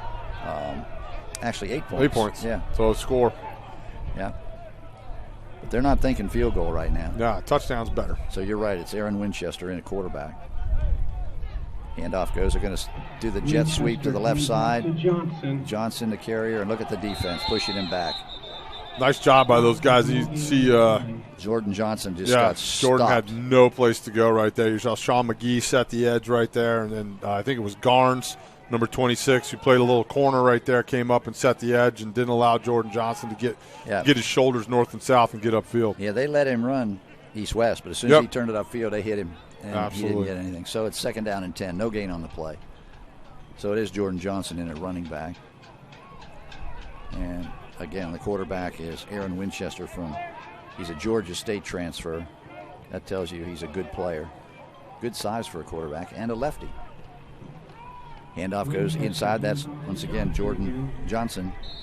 Maybe a yard. I think that's all he got. Yeah, Rashad Miller, 94, doesn't make the tackle, but does a great job of knocking the guard backwards. And then there's a saying in most D-line rooms that you want to play with knockback. And big guys like Miller do a good job of that. And just kind of knock your guy back in the backfield, make the running back make a cut he doesn't want to make, and then I hope your buddies come and fill the holes. And it's exactly what Miller did. I mean, and he's played a really good game. He's been active in the run game, and he's pressured the quarterback a couple times too. He got a sack earlier in the game. Good football player. Big play here. 9:32 left in the game, and they're not in field goal range. So they need to do something here if they want to get on the board. It's 3rd down and 9 from the 33-yard line. Winchester looking to throw. He's going to throw for the end zone. It's going to be too far. Incomplete. Pass to number 88. Looking for number 88 on the play. And that's Ricky Knuckles from Morehouse State. He was open, but the ball was overthrown. Yeah, and he was. And the conditions are not great for throwing the football right now, but that actually wasn't too poor. I mean, a lot of times what I liked is that Winchester didn't hang the ball up in the air. It was a little bit lower. It had a little bit more velocity on it, so now the ball got out in front of him. Knuckles a little bit more, but at the end of the day, it didn't allow the defensive backs to go catch the football. Yeah, Reese Knuckles was open, but the ball was it's very difficult to be accurate in this wind. They are going to punt the football. This is Corey McCullough into punt. And we have a whistle, no punt, no play. Not sure what happened there. Might have been offside. Let's just wait for the official signal. Don't tell me it was another delay of game penalty. Actually, maybe a timeout. it's against the Pride. Hey fans, this game is helped presented by Big Lick Brewery. Make sure to check out the custom IPA Dream to Achieve. Made all for us. Still waiting for the signal from the official. The umpire's talking to the referee. Maybe a do-over when you're playing in the Well, street. it could be one of those deals where the ball wasn't signaled ready for play. Yeah. Maybe. You know how that goes. We're still waiting for an official signal. I didn't see a flag. No, me neither. The play clock was running down. I thought maybe there was a timeout called. All right, so whatever happened, no Do-over. harm, no foul. Do-over. Do-over, that's right. So we're still going to get a punt from McCullough if he gets the ball, and he does. Kick is away, heading for the end zone. No one's going to be around it. It's going to go in. Oh, no, it's going out of bounds at the 1-yard line. What a kick. Oh, McCullough. He can put that on his highlight film. He's getting high fives from everybody. I love it. That ball, when it hit, just went 90 degrees to the left. That was amazing. It was a yard away from being a touchback and just never made it there. Corey McCullough. That is amazing. A good job. And McCullough's had a busy day, but that's fun to see, man. He dropped that thing right in the corner. And he'll tell you he worked on that all week. Absolutely. I meant to do that. So 90 yards away, the Pride to win the game. 9 minutes left, plenty of time. But actually to go ahead in the game, not to win the game. But they have an opportunity now. Pride taking over if they first can, and 10 on their own if they can, line. figure out a way to go 99 It's a long ways to go. Well, let's see. The quarterback is Jet Even. Great name. Hands off. Safety. It could be. I don't think he got back out of the I don't end think zone. he got out of the end zone either. Now they're going to give him a 1 yard, or the 1 inch line. I'll tell you what. That's a very That generous was a spot, safety. right? Yeah. That was a safety. Give him the safety.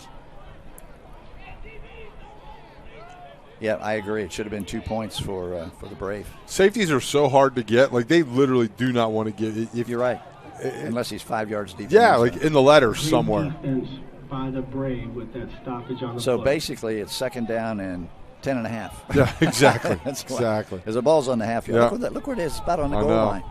You're right. It very easily could have been a safety. So everybody's in the backfield, in the end zone, I should say, for the Pride. Quarterback, running backs are all in the end zone. Offensive linemen. Yeah. Everybody but the center. Hand off again in the end zone. Coming out this time, getting out. And there's that could be a face mask. Flag came in from the umpire. I think he's got his helmet, and he actually took the helmet off. That could be. That's definitely a penalty. Yes, it is. That was, you know who that was? That was the big fullback Chris Baker coming out there, Ferrum kid. Yep. And that was that's going to give him a little breathing room. Gives you new life, right? Gives you a first down. Yeah, face mask. Grabbing a face mask. When you get a kid that big, you got to grab something. Yes, right? you do. So that digs him. That we don't have to worry about safety anymore. No. That gets him way out here to the 19-yard line. The clock is going. It's going to be inside 8 minutes before they snap the ball.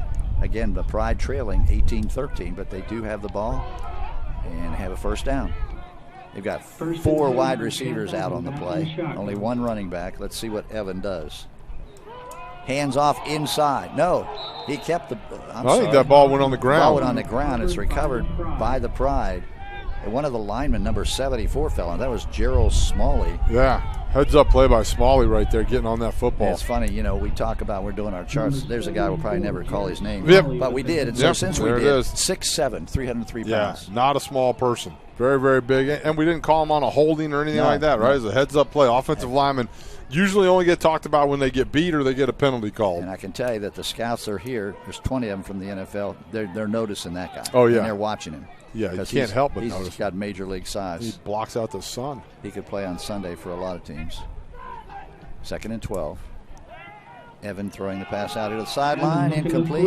Tough day to throw the football, really is. Intended for number 5, Peyton Ramsey, and it goes incomplete.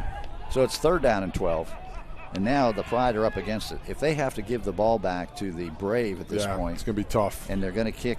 Well, they're going to kick with a win, but the Brave can pretty much run out the clock, I would think, or try. They'll give it a shot. Yeah, a couple first downs and. Yeah. And we already know the Brave loves to run the ball. Yep. So, well, I do think both coaches have done a pretty good job of mixing the run and the pass today. Sometimes in an all-star game like this, you get a little crazy and you do some reverses and trick plays, and you throw the ball a lot to try and get the quarterbacks an opportunity to show their skills. But I like both of these guys have really tried to run the football. 3rd and 12, we got another whistle, and the play clock ran out again. Timeout. Oh, it was going to run out, and so the Pride had to call a timeout, which could be costly later on. They only have 2 left now. Timeout Pride. Yeah. No, the play clock was running down. They had to do that, or it was going to be 3rd and 17. So tomorrow we're back in the same place, different time, 12 o'clock. It's the Dream Bowl. I'm excited. A couple Slippery Rock players are in that. That's my alma mater. That's your alma mater. There's an Lenore Ryan player in there. I used to do Lenore Ryan football on the radio, so it's going to be like a home game for me. I'm That's really, good. Yeah, really excited about that. It'll be fun. It'll be a fun game. Nice day. The whole weekend, it's a lot of fun to be a part of, and I've enjoyed it. This is my 5th Dream Bowl HBCU game weekend, and I've really enjoyed it. I've actually gotten to know some of the kids, and I've kept in touch with some of them, and it's been good. I enjoyed it. They do it for the right reasons. So last year I was the public address announcer, so I had a little different vantage point and different duties, but I really enjoyed it this year working with you. And this has been fun. Play. I'm looking forward to tomorrow. Me too. It's going to be another great day. Good weather's predicted. 7 minutes left to go in this football game. Big play, 3rd and 12. Here comes the rush, and they got him. Is that our guy again, 96? Joe Davis. Yeah, Joe Davis from Southern University. Yep. What a great history with that college. Yep. Where so many great games were played between Grambling and Southern. Oh, yeah. There. I mean, that's down in Louisiana. It's, hey, fans, amazing. It is. That was a good job. He turned the corner. He had a back matched up on him, and definitely a mismatch when it comes to pass protection, and burned around the corner, and the quarterback didn't have a chance. Jet even did not have an opportunity to get rid of the football. Giovanna Lugo, will be punting out of his own end zone. And let's see who's deep. 22. He's going to let it go. Oh, my goodness. That was a mistake. Wow, was that a mistake. He gave up 40 yards by letting that ball hit. It's going to roll inside the 5-yard line. It's going to be at the 1-yard line.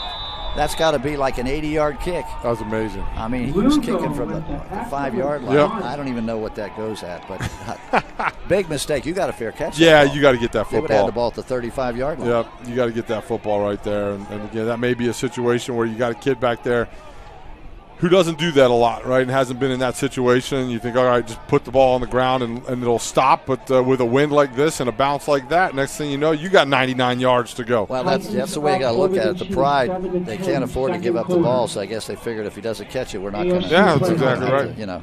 We can go with that. A 98-yard kick. I told you. From where he put it. That's got to be a record.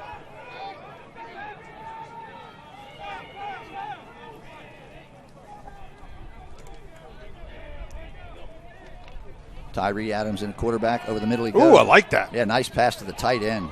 Little pop pass. That's a tough one right there. That's a true RPO right there. That was a great read by Adams right there. Devontae Moses, the big kid, 6'1", 246. Catches it first down out to the 14-yard line. Yeah, 98-yard punt. Yeah, that play right there is so hard to defend. When you get that run action like that, and it sucks those linebackers up, and that tight end sits right behind him like he did, and then Adams put that ball right on the money. That was perfection right there. First down. Once again, the Brave trying to protect the clock, that. Yep. Yeah, milk the clock, protect the lead. And they do have number 1, DeWanya Tucker, who has so far got my vote for the MVP. Oh, we had a false start. Yep. That was pretty obvious. Yeah, on the offense. Penalty on the play, false start. So it will be 1st and 5. I'm sorry, 1st and 15. Yeah. Again, we were talking about it at halftime as we were trying to scarf down some cheesesteaks there, and you get the different quarterbacks, and every quarterback has a different cadence, has a different inflection, different tone.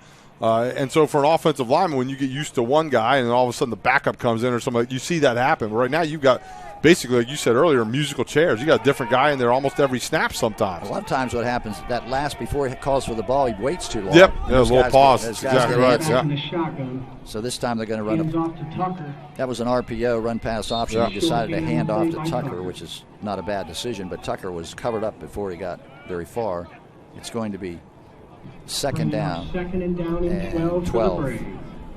for the Brave wearing the maroon jerseys today. Yeah, right now the Brave, they're in their what you'd call a 4-minute offense, right? And we're not quite down to 4 minutes in the fourth quarter, but really what you're trying to do now is bleed as much of that clock as humanly possible. So you want to run the football, you want to go in the huddle as long as you can, snap the ball at 2 or 3 seconds on the play clock, and give the Pride, a small amount of time to work with as humanly possible. And you don't try to get all 12 yards in this play. Just try to get 6 or 7, make third down manageable. And let's see what they do here. Adams going to throw. He's got a man. I believe it's caught. I think it's Chris Blair. Great catch by Chris Blair. The ball was right on the money. Dropped right down to him at the 43-yard line. First down. Boy, what a throw, what a catch. Yeah, that's into the wind too right there. Adams does a good job chucking that ball down the field. And usually you're exactly right. In that situation, you got 2nd and 12. You're trying to get the ball just to third manageable, right? And they took the shot, man. That would basically be a tendency breaker if you were going down through the film during the week of the season. Clock continues to run. It won't stop on an out-of-bounds play till it gets under 2 minutes. So it's first down, 3:41 left to go. And right now the Brave trying to ice this game, nice run by Tyree Adams. Yeah. He was hitting the backfield, and somehow and there's a flag at the end of the play. Somehow he got the positive yards out of that, and that flag came in late. Yeah, I think Tucker went the wrong way. So all of a sudden, Adams had the ball and wasn't expecting to have the ball. We have a personal foul on the Brave team. We don't know what number. The microphone not working on the referee today, but it's costly because that's huge. Take them 15 yards back. Yeah. And now there's a very good chance the Pride will get the ball back. Stops the clock, too. Stops the clock, exactly right. Pride has 2 timeouts left. It's not been a good day to throw the ball down the field. They just had that long one right there, but now you're in a situation right now where you're 2nd and 20-something. Yeah, so you need to get at least half of this back. This 3rd and 10, 3rd and 9 would be good. But you don't want to throw the ball and stop the clock. Yeah, and the other thing you don't want to do is you don't want to put the ball up in the air and let it hang and get an interception with a short field. I mean, you got to be smart here. I believe I'd get the ball to DeWanya Tucker, maybe a little swing pass. Yep, swing pass, a screen, something along those lines. Get him out in the open field. Play clock down to 3, 2, timeout. That's probably not a bad strategy. Use all the time you can. Call timeout because you're probably not going to need those timeouts. I'm not sure Tucker was in on that play. I didn't see number 1. But anyway, it's a timeout. Yeah. And we're going to take a break. Score Brave 18, Pride 13, 3:01 left to go in the fourth quarter. We'll be back.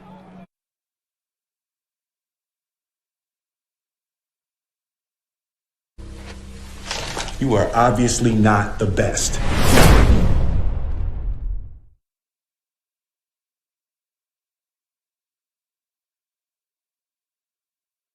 Welcome back. 3 minutes and 1 second on our clock here at the HBCU Bowl game. Dream Bowl coming up tomorrow at noon, but this one's coming down to the final few plays. Anybody's game still. 18-13, Brave ahead. And it's 2nd down and 20 right now. 23 actually for these guys. See what they come up with. So Adams back to pass. The rush is on. They got away from him. They got away from the initial rush. He's still going and runs all the way up across the 40 and really accomplished what he hoped to, at least cut that distance in half. Yeah, that was good. Look, Brandon Carswell was on top of him right after the snap of the football, but missed. And Carswell has gotten really active here in the second half. A couple sacks and been in the pocket a lot. But was not able to get Adams on the ground. That was a really, really nice job. He's coming out of the game. He was quick. Yeah. Not very big, but very quick from Delaware State. And you're right, he just didn't grab on. Yeah. Didn't get him on the ground. And great job by Adams getting some positive yards there. And it's not really 3rd and manageable, but it's at least 3rd and it's better than 2nd and 23. Yeah, that's exactly right. 3rd and 12. Yeah. So the good news is they could take a lot of time off here, and they can even run another play if they want to, and then or call timeout or let the clock run down. We'll see what happens. Handoff goes inside, and this is Johnson, and he's doing the hunt and peck method. He was looking for a hole. There was nothing there, and filling the hole, number 46. Deron Johnson, Alabama State. Now we got a timeout from the Pride, I believe. Yeah, Pride called a timeout. Called timeout. They'll have 1 left. They know they're going to get the ball back here. It's 4th down. Still a minute 53 left. So the bottom line is, game's still on the line. They score a touchdown, they could win the game. Yeah, They absolutely. need an extra point. Just get 6 points and they win.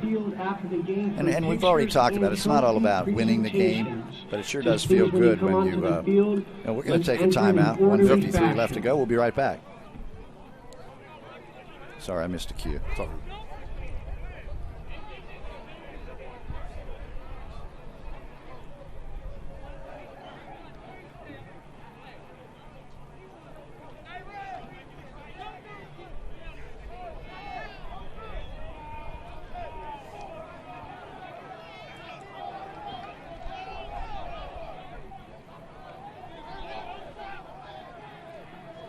We are back. 1:53 left. It is 4th down and 9, and it will be a punt by Corey McCullough, number 9. Or is it? I'm sorry, it's probably Mongelli back there. Yep. Oh, another high snap, but he managed to get that one. That would have been disaster. He got it away. You get a sideway bounce. It's going to be down about the 31-yard line. Mongelli avoided a big mistake there. He went up one-handed and got that ball. It was a bad snap, high snap. Yeah, that was good. That was a nice job by the punter going up and getting that football, because that would have been disastrous. If that ball got over his head, it was over. You're setting, exactly setting them up for a winning drive. But they still have a chance. They still have an opportunity. It's 1:42 left. They have one timeout left. Both teams have one timeout left. Yep. So we'll see what they do, try to pull this game out. What I was getting ready to say, though, it's not about winning and losing. It's about being able to get out there and show what you can do under competition, guys that are equal ability. And I think that the coach has done a good job of letting everybody kind of play. Yeah, everybody's got the ball. They've distributed it around. All the receivers have been targeted. You got all 3 quarterbacks have played. The kickers have gotten a lot of work today, and a lot of the backs have all touched the football. It's been it's what it's about. It is more fun when you win. We know that. Yes. Now here's a running play right up the middle. Good run by McKinley Haber. I've been impressed with this Habersham kid from Albany State. He's done a good job. He really has. Yeah, no doubt about it. So they're hurrying up. They're hurrying up now. They're going up. They're on the ball. This is their hurry up offense. Minute and a half left to go. First down, by the way, for Habersham. Got about 12 yards on the carry. And here's Habersham again. This time they've corralled him. Short game. They may have to call it. Well, they can let the clock run it. They have time. 1:20. They're trying to come up and get a play off. Yeah, you want to get to the line of scrimmage and have a play called. The problem is they didn't already have a play call. They had to get one from the sideline, so Isidore had to come over and listen to the coach. No communications in this game, as you normally would see in a college game. 1 minute left to play.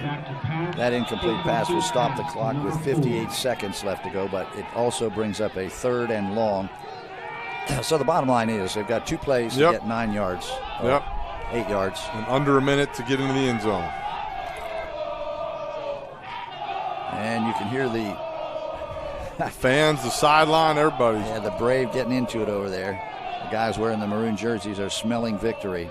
So don't tell me it doesn't mean anything to win. Oh, these guys are all competitors. They want to win football games. Absolutely. So here we go. 3rd down and 8. Let's see what Devlin Isidore comes up with in this offense. It's been a while since they've made a play. Isidore's going to run the ball. He's going to try to run the ball. He's still now he's caught. Now they're in trouble. It's 4th down and they got a long way to go. They lost probably 6 or 7 yards. Yeah, Ronald Collins and Joe Davis end up getting them on the ground. That pressure started though with Darrell Henderson, the big fella. Talked about him a couple times. He collapsed the pocket from the inside out and let those other guys do the rest of the work.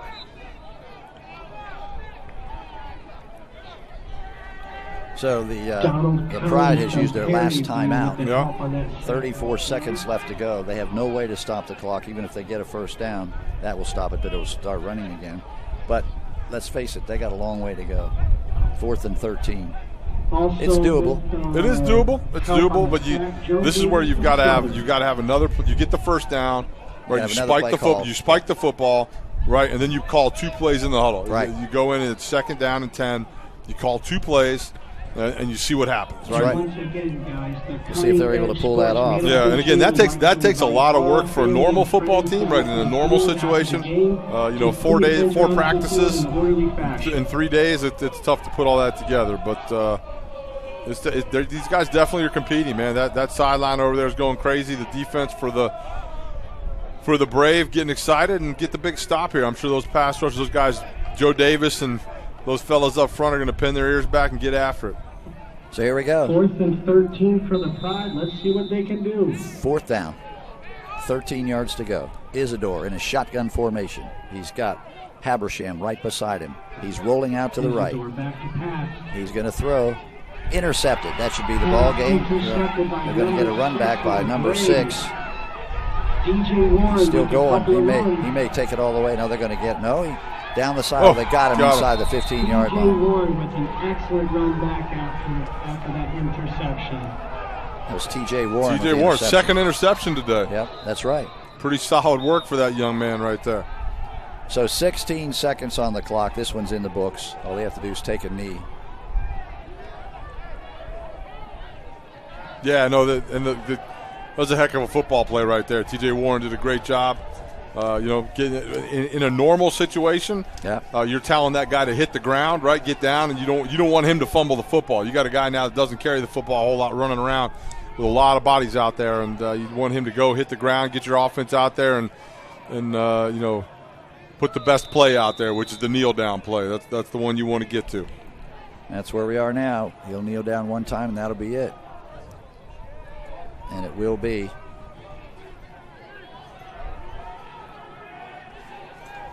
It will be Tyree Adams taking the last snap of the game. Make sure they got everybody out there. The Brave getting a player in late, but I think he made it in on time. That's it. Takes a knee. Yep. Throws the ball to the umpire. Ball game. 10 seconds left. That's the ball game. Well, it was really a competitive game. If we had to pick an MVP, it wouldn't be. Wouldn't be easy. That's right, it wouldn't be easy. There's so many players that played well, like the kid that just picked it up, T.J. Warren, 2 interceptions today. Yeah. But then they had some other players on defense that played really well. I mean, Joe Davis played really well tonight. You had Tucker, who ran the ball really, really well. You had, Tyree Adams played a good football game. Yeah. Look, this was the Brandon Carswell showed up as the game went on. This was a good football game by a lot of very good football players. It was important to them. You could tell there at the end that both teams wanted to win this game, and the other good thing is everybody seems to have made it out relatively healthy, and now they have an opportunity to go do a pro day and work out and do the next steps. This was just the first step in taking that next big step, which is going and getting paid to play football. No question, and we do know that their NFL scouts here today. I think there's one from the CFL. Really amazed that there's no one here from the XFL. They're getting ready to start. I guess it's almost too late in the process. Yeah, it's probably too late for them. Because it started in February. Yep. But, I don't understand how when you got really good college players, the only time you're probably going to get to see them is a situation like this. Why you wouldn't send somebody? Live, yeah. So it was a good game. Again, not a lot of people here today. The weather was cold and windy, but the families and friends were here. That's the most important thing. Yep, absolutely. It's an opportunity to celebrate the career and play one more football game in front of mom and dad or your girlfriend or whoever it is, and then whatever happens. You got a shot, but at the end of the day, it's not an easy thing to do. Most of these young men have played their last ball game and played well. So tomorrow is the Dream Bowl. We're back tomorrow on the air at 12 noon for another good college football game. Congratulations to the Pride and the Brave. And they're getting ready for the post-game ceremony down there. The coaches at the 50, both teams. So I guess we're going to wrap it up here as far as our broadcast is concerned. Once again, no, we're going to keep it on the field. Okay, I'm sorry. We are going to keep it on the field. And they're going to have a presentation, which is well-deserved for both teams. They both played really well and gave it their all. 18-13 was the final score. So we'll keep it here just a few more minutes. And talk about what a great idea this is to have these games on a holiday weekend celebrating the birthday of Martin Luther King, and tomorrow is his birthday, Martin Luther King Day. And so we'll be back tomorrow with a noon kickoff and hopefully a better day as far as the wind goes, right? Yeah, I know the good. Quarterbacks and kickers would appreciate it if tomorrow is a little bit less blustery.